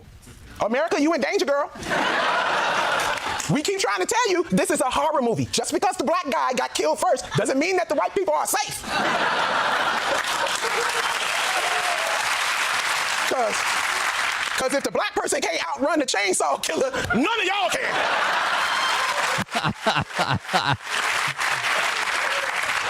I just need to know, why does America have so much hatred for black people? Is it because when you see black people, you're reminded of the sins of this country? Is it because my ass is too fat? Is it because people need a scapegoat for their own shortcomings? Or is it because my ass is too fat? Is it because you're afraid that we're going to treat you like you treated us? And you know what? I know my ass is fat. Stop looking at my ass and listen to the words that are coming out my mouth. I'm gonna be honest, you know what I think? I honestly think everyone, not just white people, are uneducated. Not stupid, just uneducated about black people. You've been fed false propaganda about black people since the beginning of time in books, music, TV, movies. That shit's powerful. Even I fall for it sometimes. I saw X-Men, and do you know how long I believe Halle Berry controlled the weather? But apparently, it's the Jews.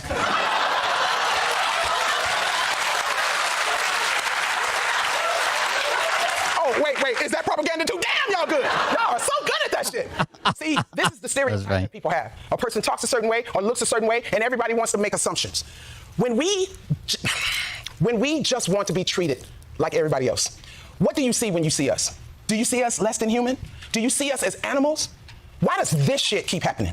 Now to a dispute on a commuter train. A writer for a hit TV show says he was kicked off the train and placed in handcuffs because of the way he was sitting. Because this white woman said she didn't like the way I was sitting. Authorities say Alex O'Keefe, a former writer on the TV drama The Bear, had his feet up on the seat next to him. O'Keefe posting the video saying a woman told him to fix the way he was sitting. After he refused, he says she told the conductor, who in turn called police and stopped the train. I haven't done anything illegal.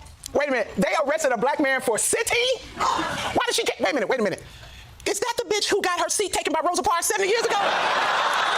It's an old woman. Man, talk about holding a grudge. Let me tell you something. If this woman had went to a Black History Museum, she would have learned that it's wrong to call the police on a black man, especially now. In fact, I think everybody can take some time and go to the Black History Museum. Go learn, go study, educate yourself while they're still here. But that's just my opinion. Not a bad clip. All right. So somehow MAGA is simultaneously blaming left wing for all political violence, also claiming that Charlie Kirk was actually not shot by the guy who was MAGA, like Nick Fuentes, Groyper follower, who they've made into left wing trans everybody. He was actually shot from below and behind, and the Jews put explosives in his microphone. Today I want to start... Not the microphone he's holding, but you know how he had that DJI mic, the magnetic mic on his shirt? That was an explosive charge that actually killed him. Viral video making absolutely bombshell claims about the killing of Charlie Kirk. The video... And Candace Owens is jumping on board. ...is by a YouTube channel called Range Day Bro. This is like a gun enthusiast of some kind. The video is called Kirk Assassination. New video evidence changes everything. And this video has quickly amassed millions of views. As of this moment, nearly 6 million views. Now, this was not something I necessarily planned to cover. But dozens of you have asked me about the video. You've looked at it, and many of you have said, David, I can't really find any holes in what this guy is saying. And unlike other challenges to the official story, I think it's at least worth covering. Now, I'm going to be honest up front. There are claims in this video that I cannot definitively refute, but it's really important as we look at these things to ask ourselves, can I definitively refute this versus is this proof of what the person in the video is alleging? And those are two very different things. Sometimes we end up, in religion, we call it the God of the gap. Sometimes we come up with something we can't yet explain. And there is a group of people that say, oh, I've got the answer. The answer is God or an intelligent designer. And of course, just because we don't have an answer to something doesn't mean that the answer has to be whatever the next person proposes. So I want to go through it. There is one primary claim here and then a subsequent one that I'm going to look at. Now, I want to do this with care. I don't want to show live action video of Charlie Kirk getting shot or the gory parts of the shooting video. So let's give it a shot and kind of see where we can get to. Now, the official story, of course, is that Charlie Kirk was shot by Tyler Robinson, who was positioned, if you're looking out sitting the way Charlie Kirk was, Tyler Robinson was positioned across. And I think Candace Owens is the one that put out the tweet that said they had no footage of Tyler Robinson and no, his family didn't turn him in, blah, blah, blah. Like the FBI was lying. They have nothing to pin this on him because he didn't do it. And slightly to Kirk's left on a rooftop. So we've got an image from The Guardian here, which shows where Charlie Kirk was sitting. That's the bottom left of the image, and where the shooter was on a rooftop across the quad. Slightly to the left is Kirk as he looked out at the crowd. So like if you were... It's very complicated. I usually break my day up into 30-minute segments, and I alternate back and forth. In the crowd looking at Charlie, this would have been over your right shoulder, but Charlie Kirk was, of course, facing out. It would have been ahead and slightly to Charlie Kirk's left. Now, Southport, North Carolina. That coincides perfectly with the location of this horrible, gory blood spurt of Charlie Kirk's from a bullet that was on the left side of Kirk's neck, right? In other words, if the shooter is ahead of me to my left and shoots at me, it makes sense that that would hit the left side of my neck. I'm kind of reenacting the angle here. However, what this new video argues is that this penetration in the front of Charlie's neck on the left was not actually where he was shot. What this video is arguing is that that, in fact, was the exit wound. And the claim is the bullet entered the back right of Charlie Kirk's head, exited out through the front left of his neck. Now, that would be a completely different scenario than the official story. And in the video, and we're going to look at, it's really frames of this at this point in time. In the video, Range Day Bro slows it down, zooms in, and identifies what appears to be an artifact. He says it's the bullet entering, hitting Charlie Kirk in the back. Southport Yacht Basin. A boat fired on people on shore. Right. That's crazy. So as I play this, you will see that there is a moment where the red circle is drawn around something to the back right of Charlie Kirk's head. And the argument is that is the bullet. We can't trust flakes in the air. You know what I'm saying? Like, we're not. That's the bullet right there. You can see it. Entering, and if you continue moving the video forward, you ultimately see in the bottom right of the screen, it's sort of covered by these YouTube elements, you see a, let me see if I can even show you this more accurately. There it is. You see the what we thought was the entry wound of the bullet coming from Tyler Robinson. Range Day Bro argues that that is actually the exit wound. Now, first and foremost, does this contradict the official story? Yes, it does. For the bullet to exit from the left front, it has to come from the back right of the head, which would contradict the location of Tyler Robinson on the roof across the way. Now, you all know that I look for the differential diagnosis. I'm going to play devil's advocate. And there are a bunch of different questions here. Could it be that the artifact behind Charlie Kirk's head in the video is not really the bullet? Well, yeah, I think that is possible. And I'm going to suggest to you in a moment that that may actually be the explanation. Could it have been a ricochet? Could it have been an unexplained but unrelated artifact in the video? All of these are possibilities for sure. However, I did find another video. This is a video from a YouTube channel. That's what I think. That's what I thought originally, is we're seeing a bullet fragment. What I would really like to do is some measurements and maybe a computer model. How much, if he's in an elevated position of that building, right? He's on the rooftop. Charlie Kirk is in a sunken position, right? That was all terraced down. He's sitting probably at least 5 foot back from the leading edge, because there's a 3-foot table, and then he's sitting behind that, and he's got a space there, and he's got shit set up. How much from that rooftop with that tent over top of him, right? The like sports tent or whatever. How much of the body could Tyler Robinson see? All of it? Maybe. I don't know. I don't know the angles. Or was he shooting through the tent? Like maybe he only saw his lap and you can kind of guess where the rest of the body is from there. Kind of, you know what I'm saying? That is called Lifting the Veil. It has only 1,000 subscribers, okay? And in this video, what you see is that indeed that artifact by Charlie Kirk's right ear, which Range Day Bro claims is the entry of the bullet, looks like something completely different. And this is very slowed down, and you will see there it is in these 2 frames. You see that whatever that thing is by Charlie's right ear sort of goes up and away. I believe that whatever that is what Range Day Bro is claiming to be the entry of the bullet. Okay, I believe that this, in the red circle that we're looking at in the Range Day Bro video, is the exact same thing, this vertical white line that you see in this video. And I hate to sort of be gruesome, but you also see in this video that the bullet appears, I'm not going to play it a bunch of times, you can kind of, it's just starting to get gruesome, but you can go and look and you will actually see what appears to be the bullet entering from the front, as is the official story, and then sort of lodging itself seemingly in the back of Charlie Kirk's neck. So from this angle, it seems to contradict what Range Day Bro is arguing. I don't know if that thing we see flying off of Charlie Kirk's right ear is an earpiece. I don't know if he wore an earpiece during these events. I don't know what it is, but when we analyze, it's a so I thought it was an earpiece, and I still may. It looked almost like one of those like mine. See how mine's like clear? Some of them are like a more flesh colored but clear. It looks like that goes flying off. Other people have said it was a necklace.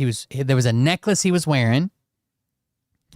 And the necklace, either something hit it or the pressure or the expansion, something broke the necklace and it goes flying behind him.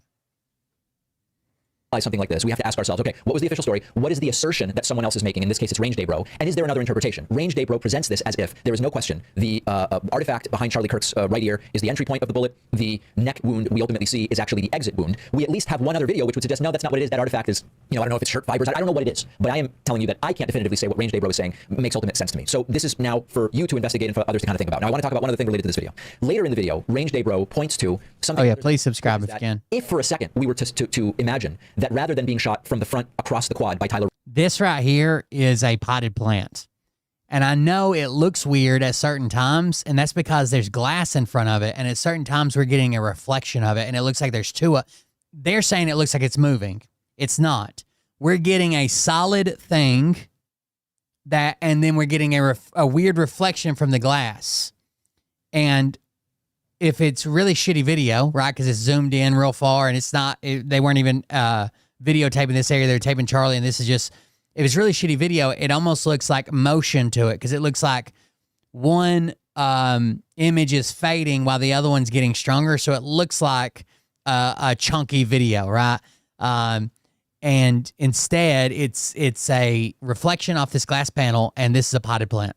Robinson, that this bullet did come from behind. I've been doing this privately because I don't want to sound like a crazy conspiracy theorist, and even when I show stuff and tell people like I don't believe this is what happened, we're going to go over it, people still repeat it back to me. It's crazy. Sort of to the right at a backwards 45-degree angle from Charlie Kirk.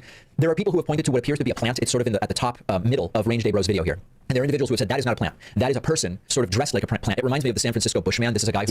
It's a person dressed like a plant. There's shoes coming out of the pot. Used to dress like, or maybe still does, dress like a plant on the Embarcadero in San Francisco, the Fisherman's Wharf area, and people would walk by, and the plant would jump up and would scare people, and it would lead to viral videos. The idea, I think, from some is that this is actually a person disguised as a plant. And Range Day Bro actually goes further and suggests that you can sort of see the outline of someone holding a long barrel rifle with a scope. I do not have any reason to think that that's what this is. And again, something being blurry and being unable to say exactly what that is can't immediately suggest to us that it is a hidden shooter. And I'll be honest, even though there is this... And everybody, so you guys remember Johnny from Australia? So he was sharing a video with me, and listen to this guy's fucking background. This guy is really laying heavily on what his background is, right? And that's why he's saying, I can make these claims because I did this, I did that, and see if you think anything's wrong with this background. Listen.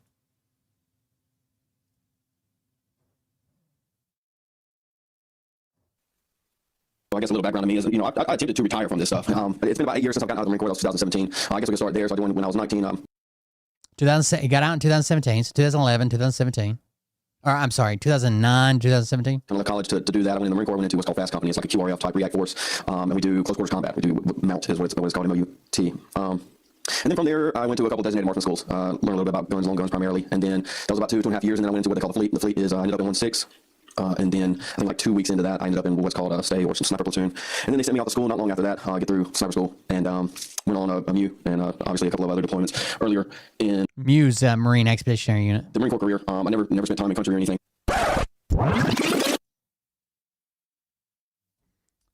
He was in the Marine Corps with all this training for 8 fucking years, from 2009 to 2017, and he never went into a combat zone.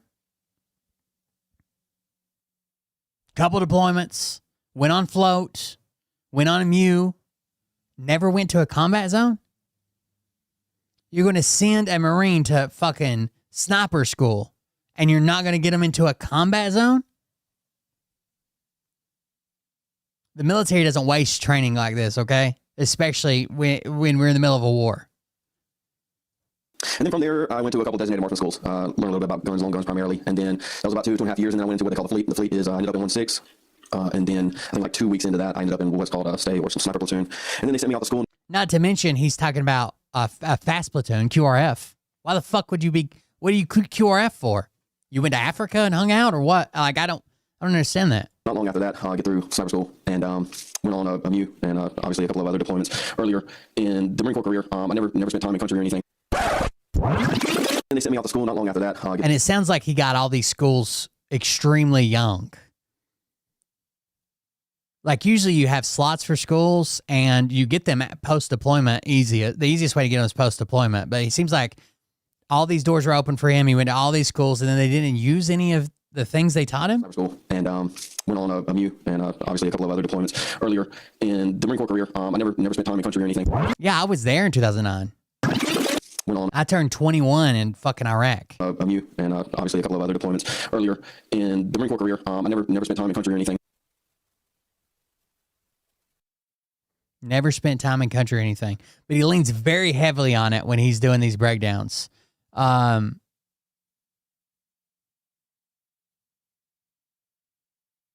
He also looks like he's got a fucked up right eye. I'm not sure how bad that is to like get into the Marine Corps. Surely maybe he could get in the Marine Corps. We're talking about sending him to sniper school with a fucked up right eye.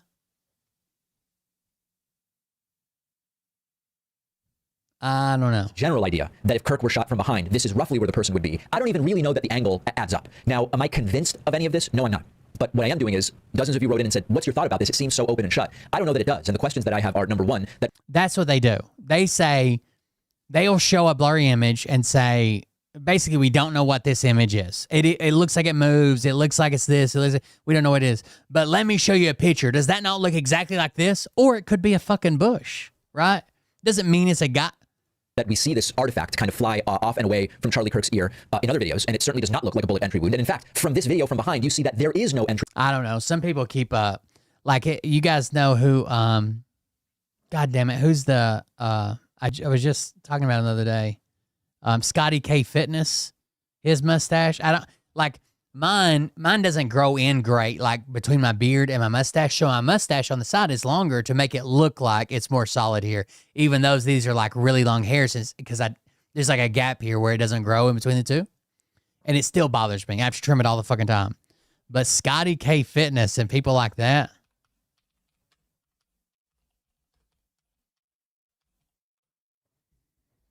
How the fuck do you even eat food? Like, what? I like the guy. I like his content. He's a funny guy. How the fuck do you eat?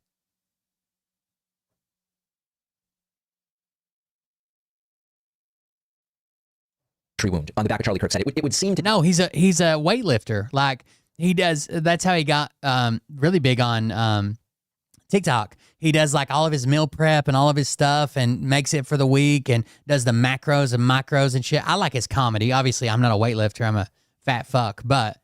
Range Day Bro's claim, although I'm open to having my mind kind of changed here. And then with regard to, the plant person, I just think it's not dispositive one way or the other. I mean, look at the plant behind me. And just because of the lens that I use, which has an f-stop of 2.8, that plant, which is just a little bit behind me, is blurry. Here we are talking about a plant that is hundreds of feet away and completely out of focus. I could be, even the plant behind me could hide things or look different at the level of blur that it is. But just because you say, David, I think you've hidden a Game Boy in there, I don't think that we could definitively say that one way or the other. So that's my view about this viral video from Range Day Bro. I think that much like with the claims from Nathan Taylor and the Election Truth Alliance, the first step is always understanding what are the claims. The second step is verifying whether we agree as to what the evidence or exhibits are. And then only then can we go to the third step of saying, is this the obvious and only way to interpret this evidence in the context of the claim? With the Range Day Bro claims, here's the other one I was talking about. Check this out. But what is that? What is pushing the t-shirt up like that? I think maybe what we're seeing, and because it all happens in one, maybe two frames so quickly, I think we have bullet impact, temporary wound cavity, which makes everything expand, right? Temporary wound cavity, spreads his neck, even though we don't see it in the video, because we don't have high speed on it. It spreads his neck, breaks his chain, his necklace chain, either from the force or the temporary wound cavity. That chain is pulled and pushed and jerks up through his shirt. I think that's going to be the most logical answer. That's probably the one that we have the most evidence for. I think that's what's going on. They think that this microphone, Israel put explosives in it like they did the pagers. It's like a gust of wind. I don't... The whole shirt is rippling forward. What if I told you that Charlie Kirk was not actually shot? Yes, I know. We have all the different theories. I've been doing videos on the different theories. I just did one. If you haven't seen it already, I'm about to do another one. But I thought, you know what? Let me just take you to directly what the newest information is, and then we'll backtrack because we want to just compare everything. I don't want to be biased. I don't want to point fingers. My goal is just to show you the evidence and let you, decide what is actually the truth and what is a lie. Bold-faced lie, which we know has been coming out as the official report so far. So this comes from Hustle Biatch. Well, he was kind of a hateful fucking piece of shit, but he said it deserved to die. One thing, but there's something else that stood out to me. They're scared. They're scared, everybody. That's what Charlie Kirk just said minutes before the assassination. On stage, Kirk turns to his left and calls them out. They're scared, everybody, all five of them. Moments later, the shot fired. What do you notice that no one else is talking about? Now I'm going to show you, and you guys tell me. I'll make it even bigger. Let me see. All right. I'm just going to make sure it fills up the whole thing. You guys tell me what you see. I'm going to play the whole thing, and I'm going to see if you notice it. They're scared, everybody. I'll tell you what. All five of them. It was obviously protesters or somebody against him or holding signs or something. This country back, everybody. I'll tell you what. Let's get started. God bless you, Tom. Yes, sir.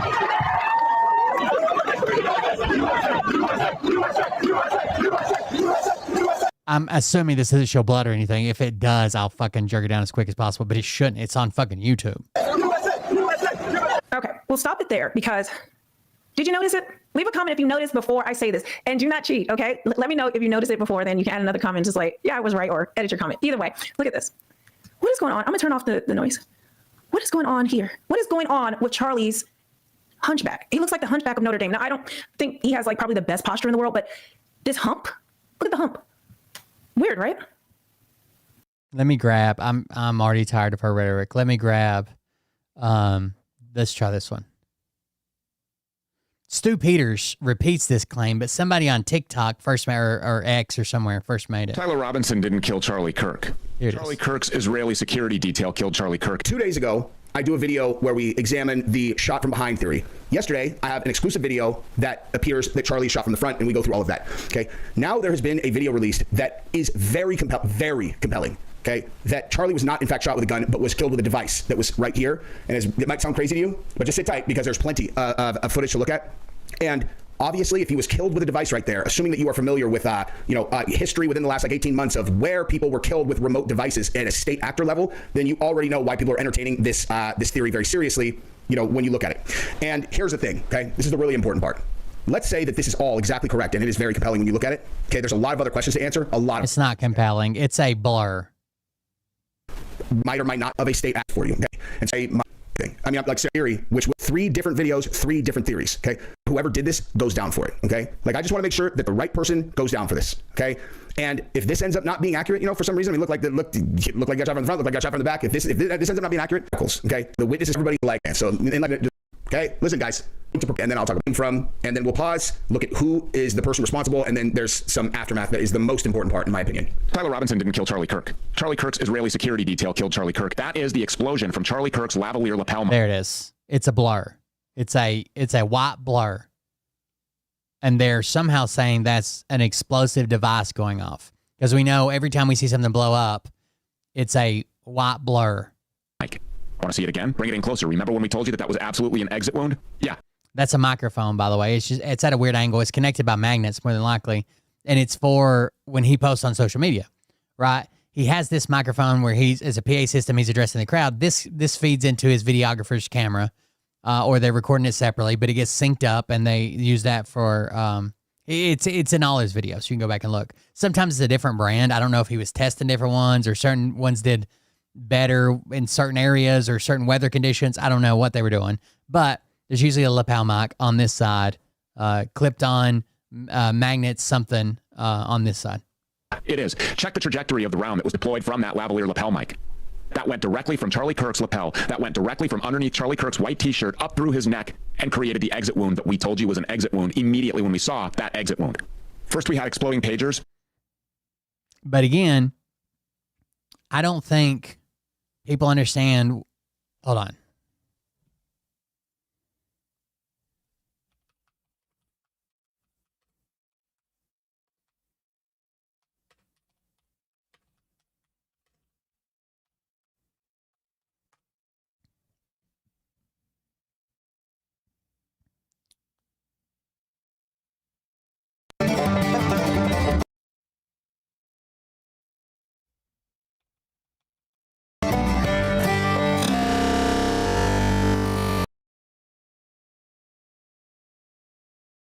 All right, so this is a piece of ballistics gel. You're about to see the temporary wound cavity. Okay, now it closes. Sometimes it closes so quickly it makes micro explosions. Just watch the ballistics gel. This is 30-06. Look, you see it already? This isn't film. I was trying to find a slow-mo video. This isn't slow motion, or not slow enough. Do you see it already?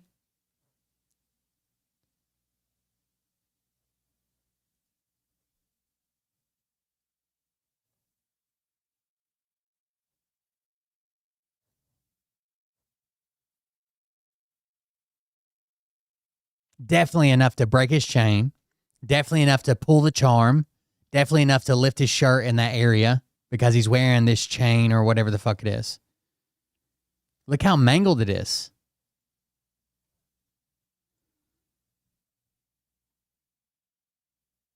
This is, that's 5.56, but at least it's probably in slow motion. Let's see.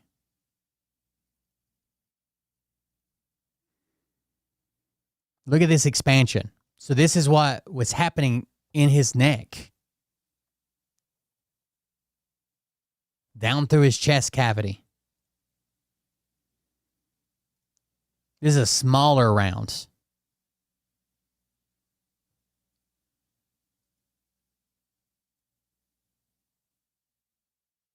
And that's a 12-inch by 12-inch block of ballistic shell. So, like, people think bullets are like lasers, and you get shot, and especially if there's an exit wound, like it just went through. No, it fucks shit up and displaces shit all around it, right? A tiny little bullet. You see the bullet in this frame back here.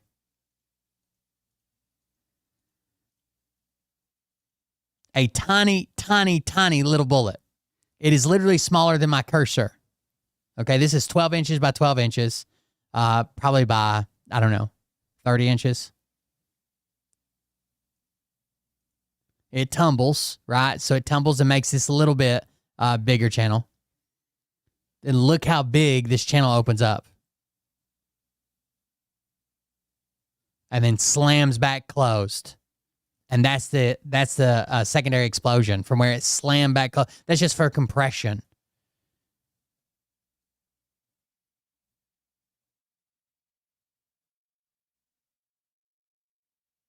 Temporary wound cavity. There.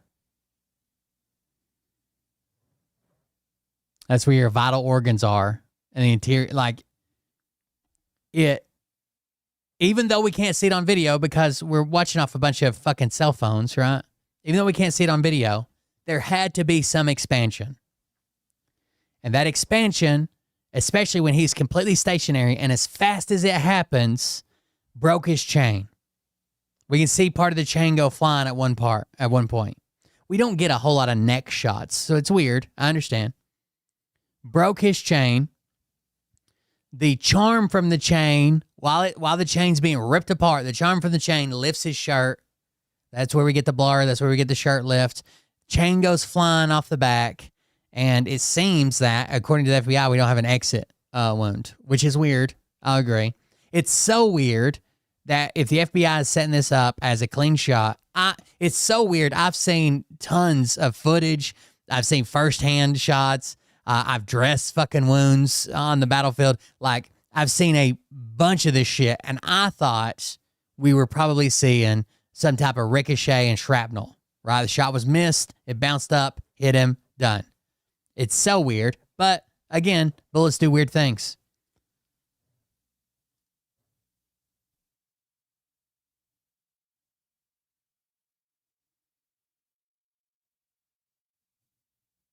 So I think that's what we're seeing lift the shirt. I don't think we're seeing an Israeli explosive device planted into his microphone. Now we have exploding mics. Do you remember the vector analysis from John Bray?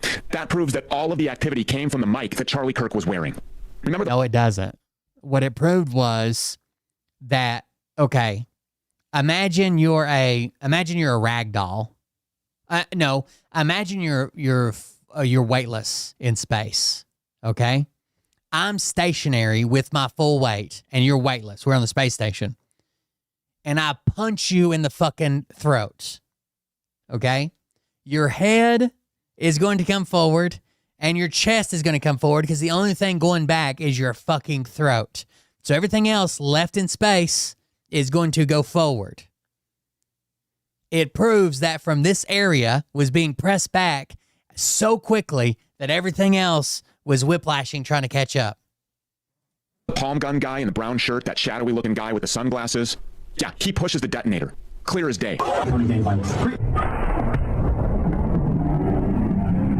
They can't see it well at first. The last one of these, crystal clear that his device moves. You'll see it. So him setting off a detonator was somehow in his shirt sleeve. Right here. That's the assassin.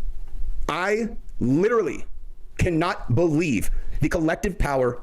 I think a lot of these people don't believe it themselves. They know that this is going to get clicks. They know that people don't want to believe the official narrative. They know that they want this Jewish cabal, dark, deep state, fucking whatever, right? I don't think that a lot of people even saying this. They're saying that the device to detonate Charlie's microphone was in that guy's sleeve. So it just so happens that we don't even know if this audio synced, first of all, at all. We have no fucking idea.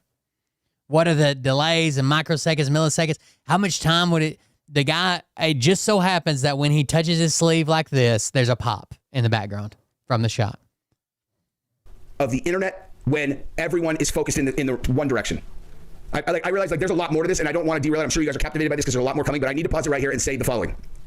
The internet has changed the world in ways that, I mean, now we kind of take for granted, but in things like this, okay, in things like this, everyone gets video, everyone's taking videos, everyone is always taking videos. You do something public like this where there's gonna be a lot of videos, and then you put it all out there and you let the world, all the smartest people in the world, you know how many people would have been incredible FBI agents, incredible investigators if they would have grown up in a different environment, if their parents would have been different, if they would have had parents or whatever. This situation, this kind of situation enables anyone to just decide, I'm gonna see what I can find. But that's not the way we work. Like, there's probably people that, like, I feel like I would have been a good lawyer. If I would have had money to go to law school, I feel like I would have been a good lawyer. Maybe I wouldn't have, but you're not going to hire me for your legal team because I watched some fucking crime happened on YouTube and you're accused of it, right?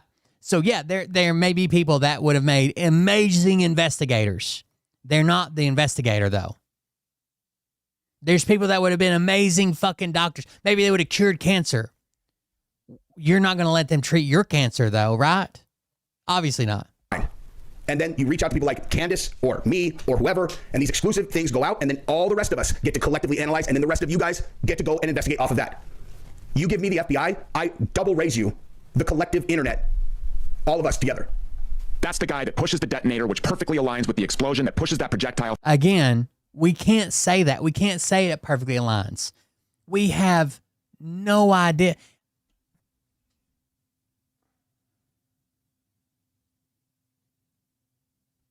We're hearing a report from a weapon. Explain why, when the shot goes off, no one looks directly at Charlie. They all turn around and look at the building where the shot was fired from. We have no idea if it perfectly lines up with the explosion that we hear. We have no idea what that's synced to. Through Charlie's right side of his neck and out the left side, creating the exit wound.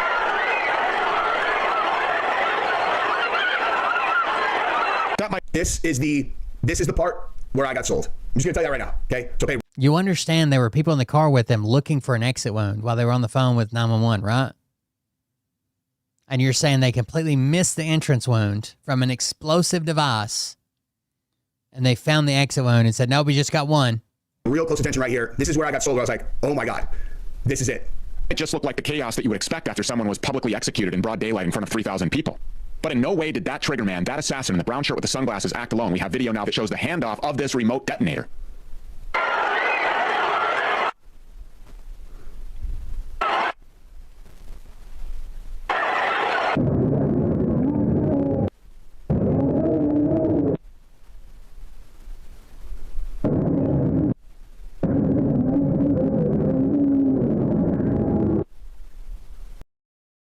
That could have been car keys. That could have been that could have been any fucking thing. Let me pause it right here just to say this. They're saying remote detonator. I'm saying not remote detonator. That's the thing that they're getting wrong right here. Or whoever made this video is getting wrong. I think Stu Peters is reacting to a different video. What they were grabbing. He put the weapon together on the roof. All it takes is a flathead screwdriver. The reason he didn't disassemble the weapon when he then probably hid the weapon is he left the screwdriver on the roof. Would be the device that either detonated or whatever caused the explosion or whatever that killed Charlie. That device needs to get recovered. That's the only physical evidence that would be able to prove this. And they could take something off of him and they start changing hands and it goes in one pocket, then another pocket, then another pocket, and then they just run off. I think he had it probably in two parts in his pant leg.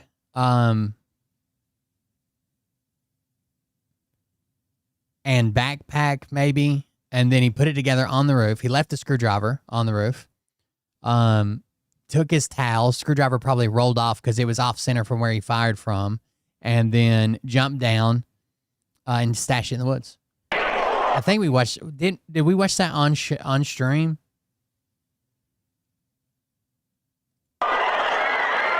The guy showing how to put it together and take it apart. But there was no shooter. Tyler Robinson did not kill Charlie Kirk. All right, now here is another video that captured the handoff, and it does an even better job. And this one is saying they think that the bullet hit the squib, and that's why they're pulling it off. But this is obviously before someone had connected that it could have been a remote device that went off. So watch this. Okay. As he grabs the squib off of Charlie, puts it in his pocket. Watch closely. The one guy grabs the squib, gives it to the guy with the polo, he puts it in his pocket. Now the other guy that I once said press the remote for the squib, takes the remote, puts it in the other guy's pocket, and he takes off. So the first guy gets the squib that was on the neck. Watch.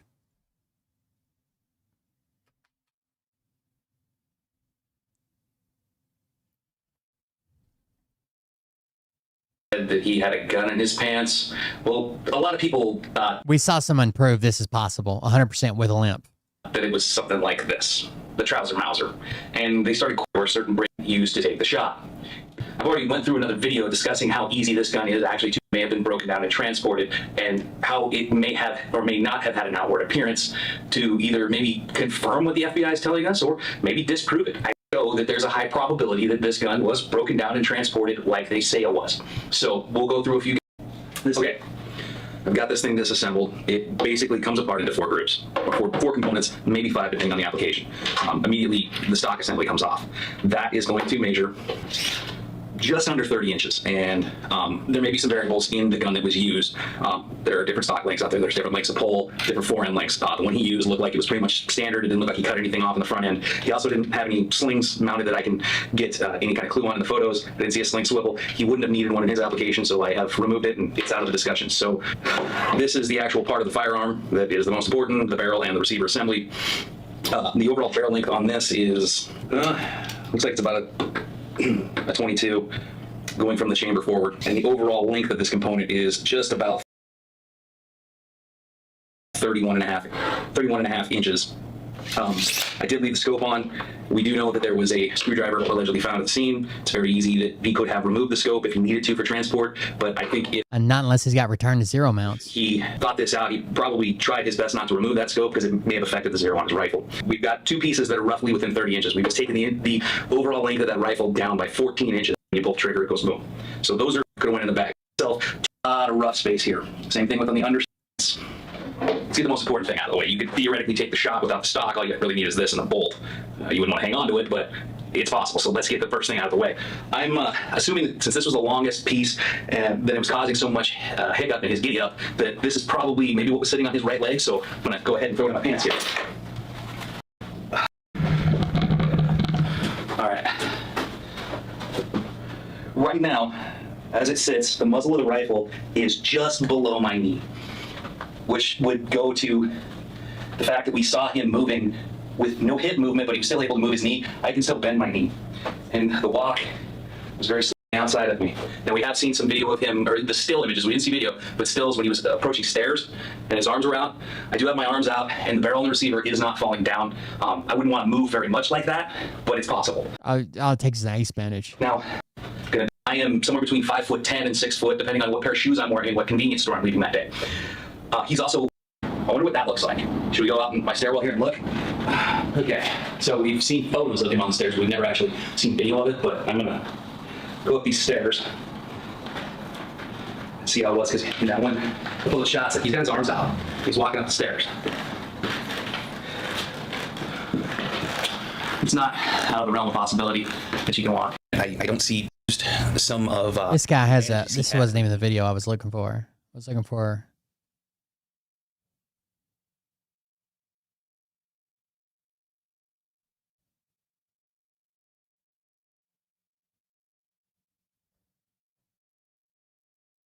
Here you go.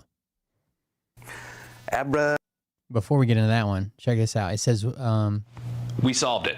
And when I say we, I don't mean me or this individual right here. I mean one of you did, actually. I got a email today with an image and an idea of how this stock was carried, and I grabbed my 18-year-old, 6-foot-something assistant here who weighs how many pounds? 140. 140-ish, okay? I don't know what the killer's weight was, but we do know that based on the mugshot, he was about 72 inches tall, and that's what this individual right here is. And essentially, the change was carrying the stock in the front. You can see down here, his jeans are a little bit baggier, but That's the big print that we get on his front that looks like a cell phone or something, a giant cell phone. Gigantic cell phone sitting right here in the thigh. That's your stock. That explains why the leg motion cannot come forward, because it's completely locked in. And if you see, I'll put the video or the image up on the screen in the photo. There it is. You can start to see an outline of. Oh, let me move my big head. You can almost see an outline of his stock. This has solved the riddle that has been bugging me the whole time about the bulk of the stock. Essentially, I believe now with 90-something% certainty that the stock was carried this way and the barrel was carried on the side. Now, whether or not the scope came off or not, that's not for debate, and we can talk about the ramifications of that later. But I think with certainty, you can't be certain about anything, but I think as close as we can be to certain, this is how this was carried. And I'm going to let this guy demonstrate. We're also going to go out in the stairwell, shoot a little video of him walking the stairs so you can see that it's possible to climb the stairs like this. So, go ahead. That's why I think he hooked underneath his armpit. Yeah. Kept his arm straight down, because if you see when he walks, he doesn't have his hands in pockets, they're out. Keep your hands out. All right, now walk towards me. Or walk that way.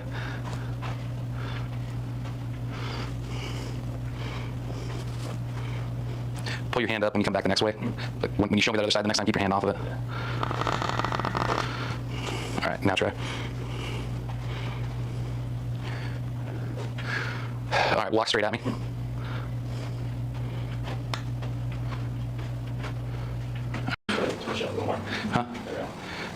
Huh? Anyways, that's not what I was looking for. It was this. Cadabra, Alakazam. Proof. I'm going to some contract. The shot was taken, came unplugged, so my audio was not able to be recorded at the time. Side, the barrel, that is the side. This is just there maybe. So he's got it all hidden on him here. Still feel like this isn't. I am taking the rifle barrel and the receiver assembly out and the stock out, dropping to the ground, and starting my setup as to how I would have gone about this. Wrong pocket. Okay, here's the towel with the tools rolled up in it. Proposed that probably this towel is the multi-purpose tool of this whole thing.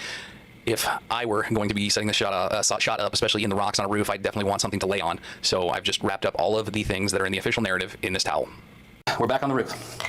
We've gotten to our sniper hidey hole, and we now have all of the things here in front of me that are in existence in the official narrative. We have the rifle itself and all its components: stock, bolt, magazine well, follower, trigger guard assembly, rifle barrel and muzzle receiver, the screwdriver, 4 rounds of ammunition, a backpack, and a towel.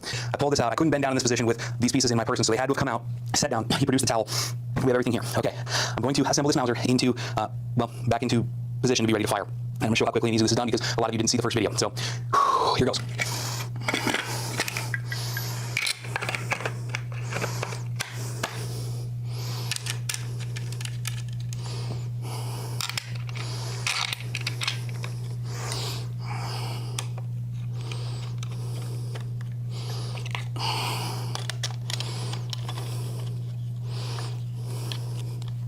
I think the FBI said he left the screwdriver on the roof. I think he probably would have broken it down and taken it with him. He may have gotten away with it if he wouldn't have forgot the screwdriver.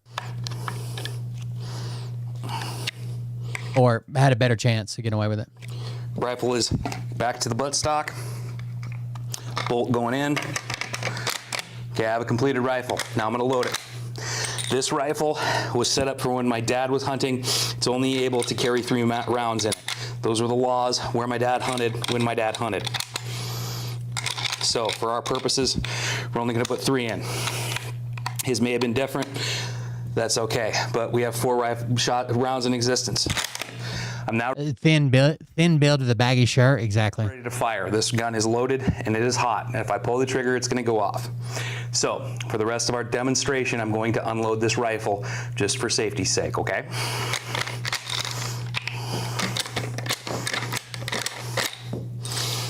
All right.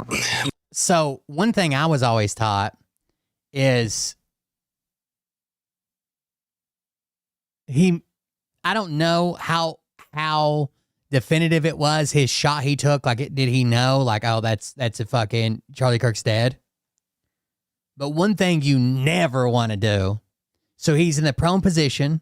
He can see Charlie Kirk, so I guarantee people can see him. One thing you never want to do is this. Ever. I don't care who the fuck you are. If someone sees you, especially laying down, but even standing, with nothing in your arms, you got nothing in your arms, and you do this motion, everybody knows. everybody knows you're the fucking shooter. Everybody. So he fired one round, never chambered another round, because that's a hell of a giveaway, right? That bold action is just telling everybody around you that you're the fucking shooter. I'm gonna get the rounds out of here so that they don't accidentally get reintroduced into the gun. I'm gonna close it. Now, screwdriver, it's on the ground. The backpack also becomes a tool deployed in the use of this shot.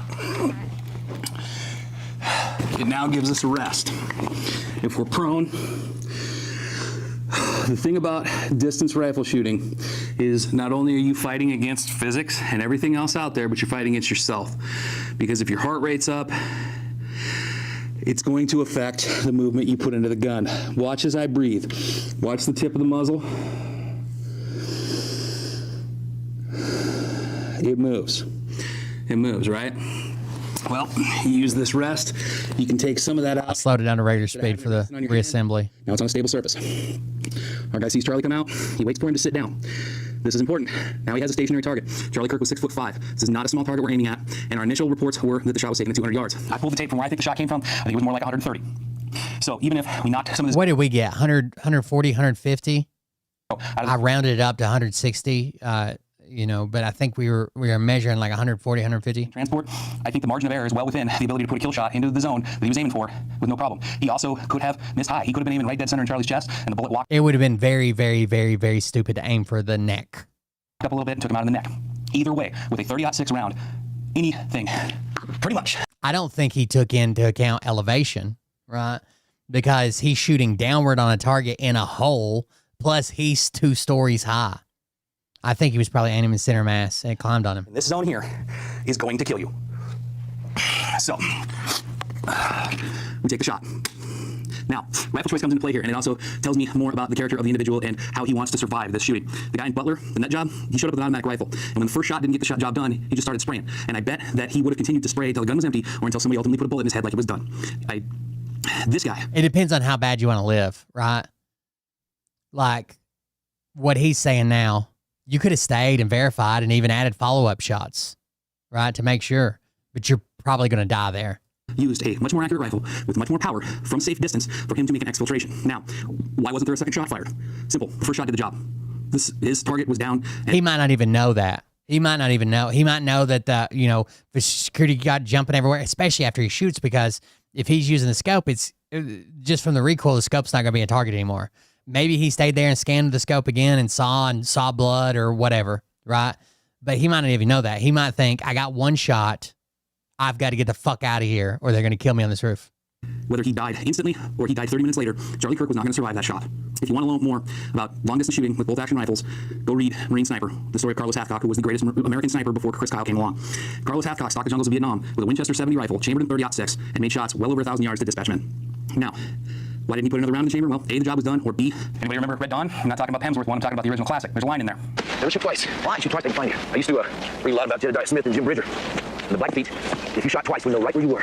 Yeah, he didn't want to take a second shot, give 3,000 people the opportunity to see where he took the shot from. This man wanted to exfiltrate this and go back on with the rest of his life, not spent in prison or anything else. So, there was an empty round in the chamber. There's no need to cycle the bolt after you're done. And because this is a bolt-action rifle, to remove a spent round from the chamber, you have to cycle the bolt.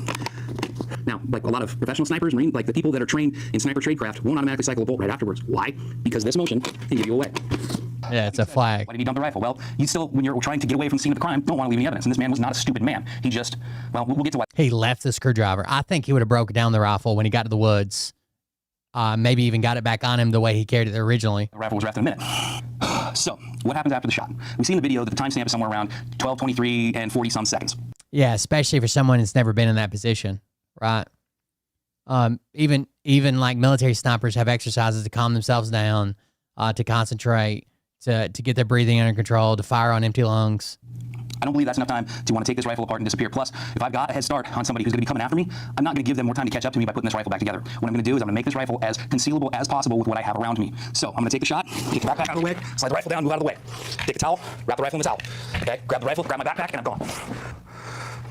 Now in doing so, you left the screwdriver. The DNA evidence that we're going to find, or we have found off the screwdriver, is now matching what's found on the rifle. More on that later. But now I'm going to show you how... now I want to show you one more thing. This guy's got a shitty security camera. So he goes outside with it, except he's using a tripod. He didn't want to be running around in his thing, but it's still he set it to the same size, right? It's still a solid object, and it still looks like it's flapping around the same way that we see it in the fucking, in the video that we watched. Just being waved around willy-nilly. All right, I'm outside in a vacant lot behind our office, and I have my simulated firearm and my towel. I've calculated the distance that it took. The video was taken from. I've tried to adjust for anything I can, but realistically, this is just going to be a study on if I can get the artifacting in the video that I'm going to shoot. Did he jizz on the screwdriver? Similar to the video we've seen. And I don't know what the type of camera was. I went through the FBI's video, and I've concluded that the frame rate that we're seeing is somewhere between 7 or 8 frames per second. That's what I set the video camera up in my office to record. And I'm going to go to the point I've estimated to be that distance here in this lot. I'm going to try a simulated run back and forth, and then I'm going to go to a few other distances out, and then I will... How did they get the DNA evidence? They swabbed it. Have you never heard of fucking touch DNA, trace DNA? Skin cells. Go ahead and get the help back in here before some neighbor calls the police on me, and I have to have a conversation with Scottsdale PD. So, here we go.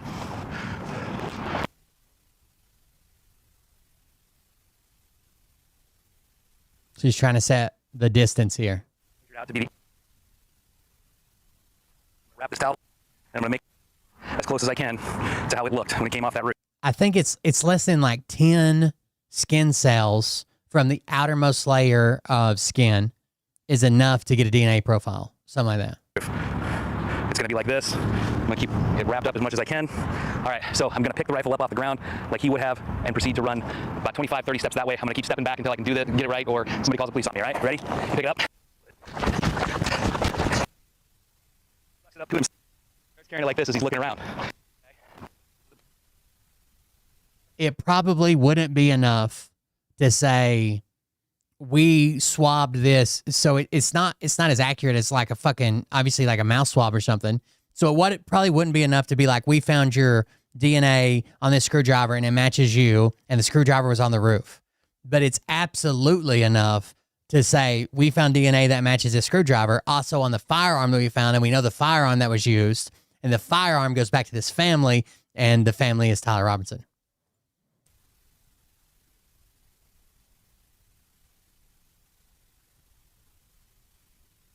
Direction.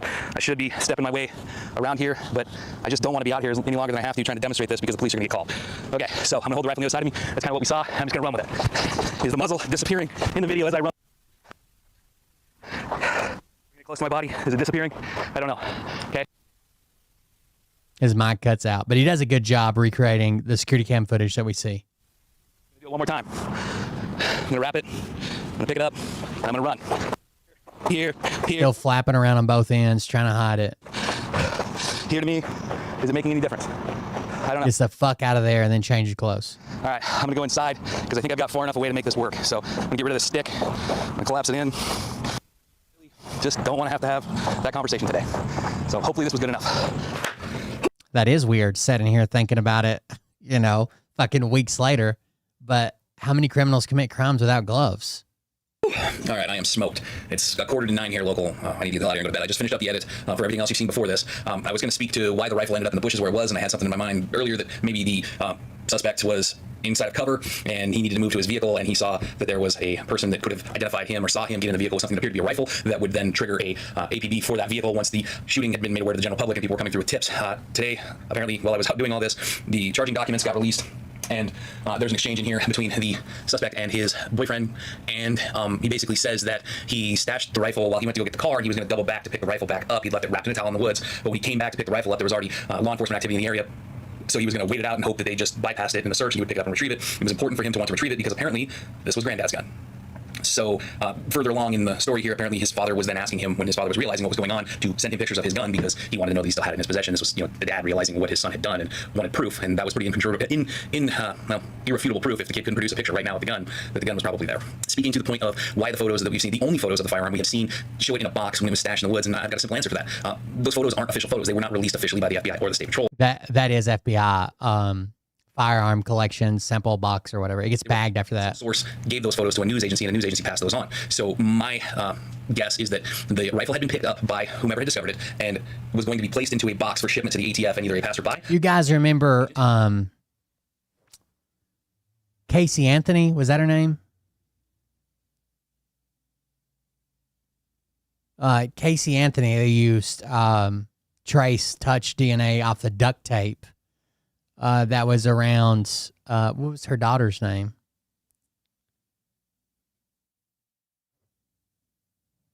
Kaylee and Casey? Who decided to go against all policy that there ever was been, or a police officer, then leak those to a news agency in hopes of either notoriety or reward or whatever. But they're very grainy photos, and you can't get a lot of detail on it, but it makes perfect sense if you think about it from the standpoint that if they're collecting this evidence, they're going to put it in a box or a bag or something for transport, because as Castrotella said, they were cycling assets back and forth. They'd shipped this gun off to the ATF lab to have it analyzed, or the FBI's lab, I can't remember which. So you're going to put it in a box to keep it from getting damaged, contaminated by outside factors or environmental factors, and also if there's something on it that's loose and falls off, it's going to be contained in the box. It's not going to be sitting on the floor of an airplane somewhere or wherever the hell it was. The people at the lab will actually have all of the pieces and the components to put it together. So that's my take on that. If you got any comments, questions, I'd love to hear them. Got any ideas on what we want to do next? Fire away. Have a good night. He's trying to, not only does he do what the FBI says, but his, people send in messages that say, I think it happened like this, and he tries it. So if you want to follow that channel, it's Matt Kester, Kester. He's trying out different things. All right, guys. I'm out for the night. It's 2 a.m. Thank you all for joining us. Thank you for being here. I appreciate it. Yeah, you guys have a good night. Thanks for hanging out with me. And we'll be back tomorrow, I'm sure. Mariah's out of town until sometime next week. I'm sure they're holding normally I would say I'm sure the FBI is holding a lot close to their chest, but this one likes to make social media posts. I don't know what the fuck they got. I would like to say when the case starts to happen, we'll find out a lot more, but who the fuck knows? Candace Owens is running around saying she's got a source, so they have no information. The dad didn't turn him in, that they can't prove that it was Tyler Robinson on the security camera. All this crazy shit. Who knows? It's so politicized and everybody throwing in their fucking 2 cents. Who the fuck knows? Could it have happened the way the FBI says? Absolutely. I think so. Anyways, thank you guys for joining us. Thank you for being here. I appreciate you guys. Support the show at buymeacoffee.com/coldbeer if you want to help pay the bills. That'd be great. And if not, we'll see you tomorrow. Have a good night. Love you. See you. Bye.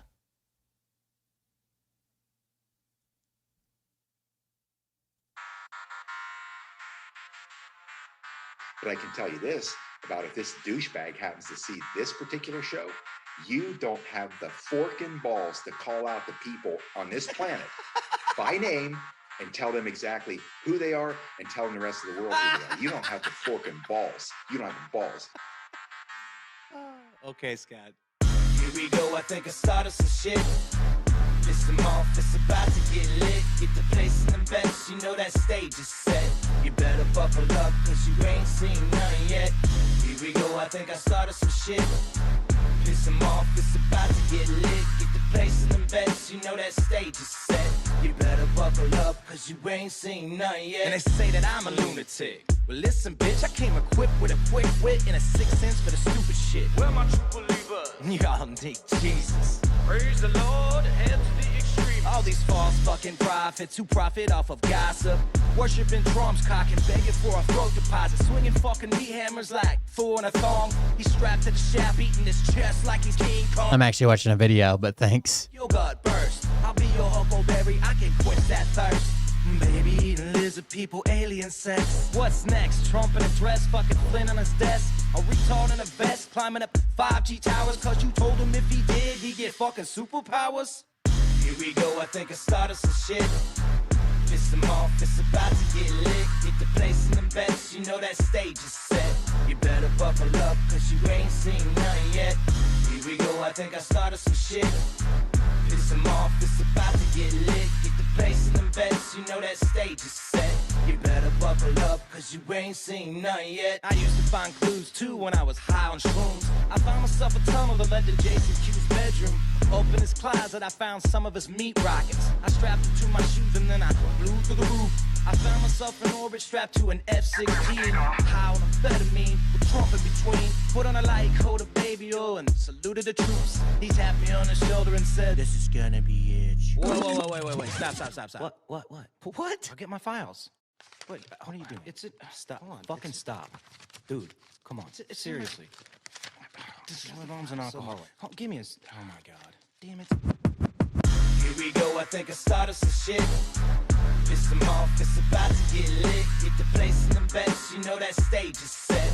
You You better buckle up, cause you ain't seen none yet. Here we go, I think I started some shit. Piss them off, it's about to get lit. Get the place in them bets, you know that stage is set. You better buckle up, cause you ain't seen none yet. Round 3. Down goes Nino. Please say it isn't so. Got him backed up on the ropes, trying to ram it down his throat. Now things are getting rocking, he was doing so well. It's all over, hands on his shoulders, they ringing his bell. You got Frog News Network doing no damn research. They rework and copy on cocks that came first. 9th inning, second string, and they acting like they know hitters. Assholes throwing bullshit, sending bronze to the shitter. All this nonsense on my conscience, it's hard to sleep at night. Who the fuck is in my window with this time of the night? These parasites, these leeches, with all their secret meetings, teaching all you fucking cretins about baby-eating heathens. Believing in reason with no meaning is bullshit. Will Bird motherfuckers out here busting the grifts. Here we go, I think I started some shit. Piss them off, it's about to get lit. Get the place in them bets, you know that stage is set. You better buckle up, cause you ain't seen none yet. Here we go, I think I started some shit. Piss them off, it's about to get lit. Get the place in them bets, you know that stage is set. You better buckle up, cause you ain't seen none yet. You don't have those guts because you're a pussy. You're a pussy wearing aviator glasses in your mother's basement. And I won't even give out your dime store handle because that's really pathetic.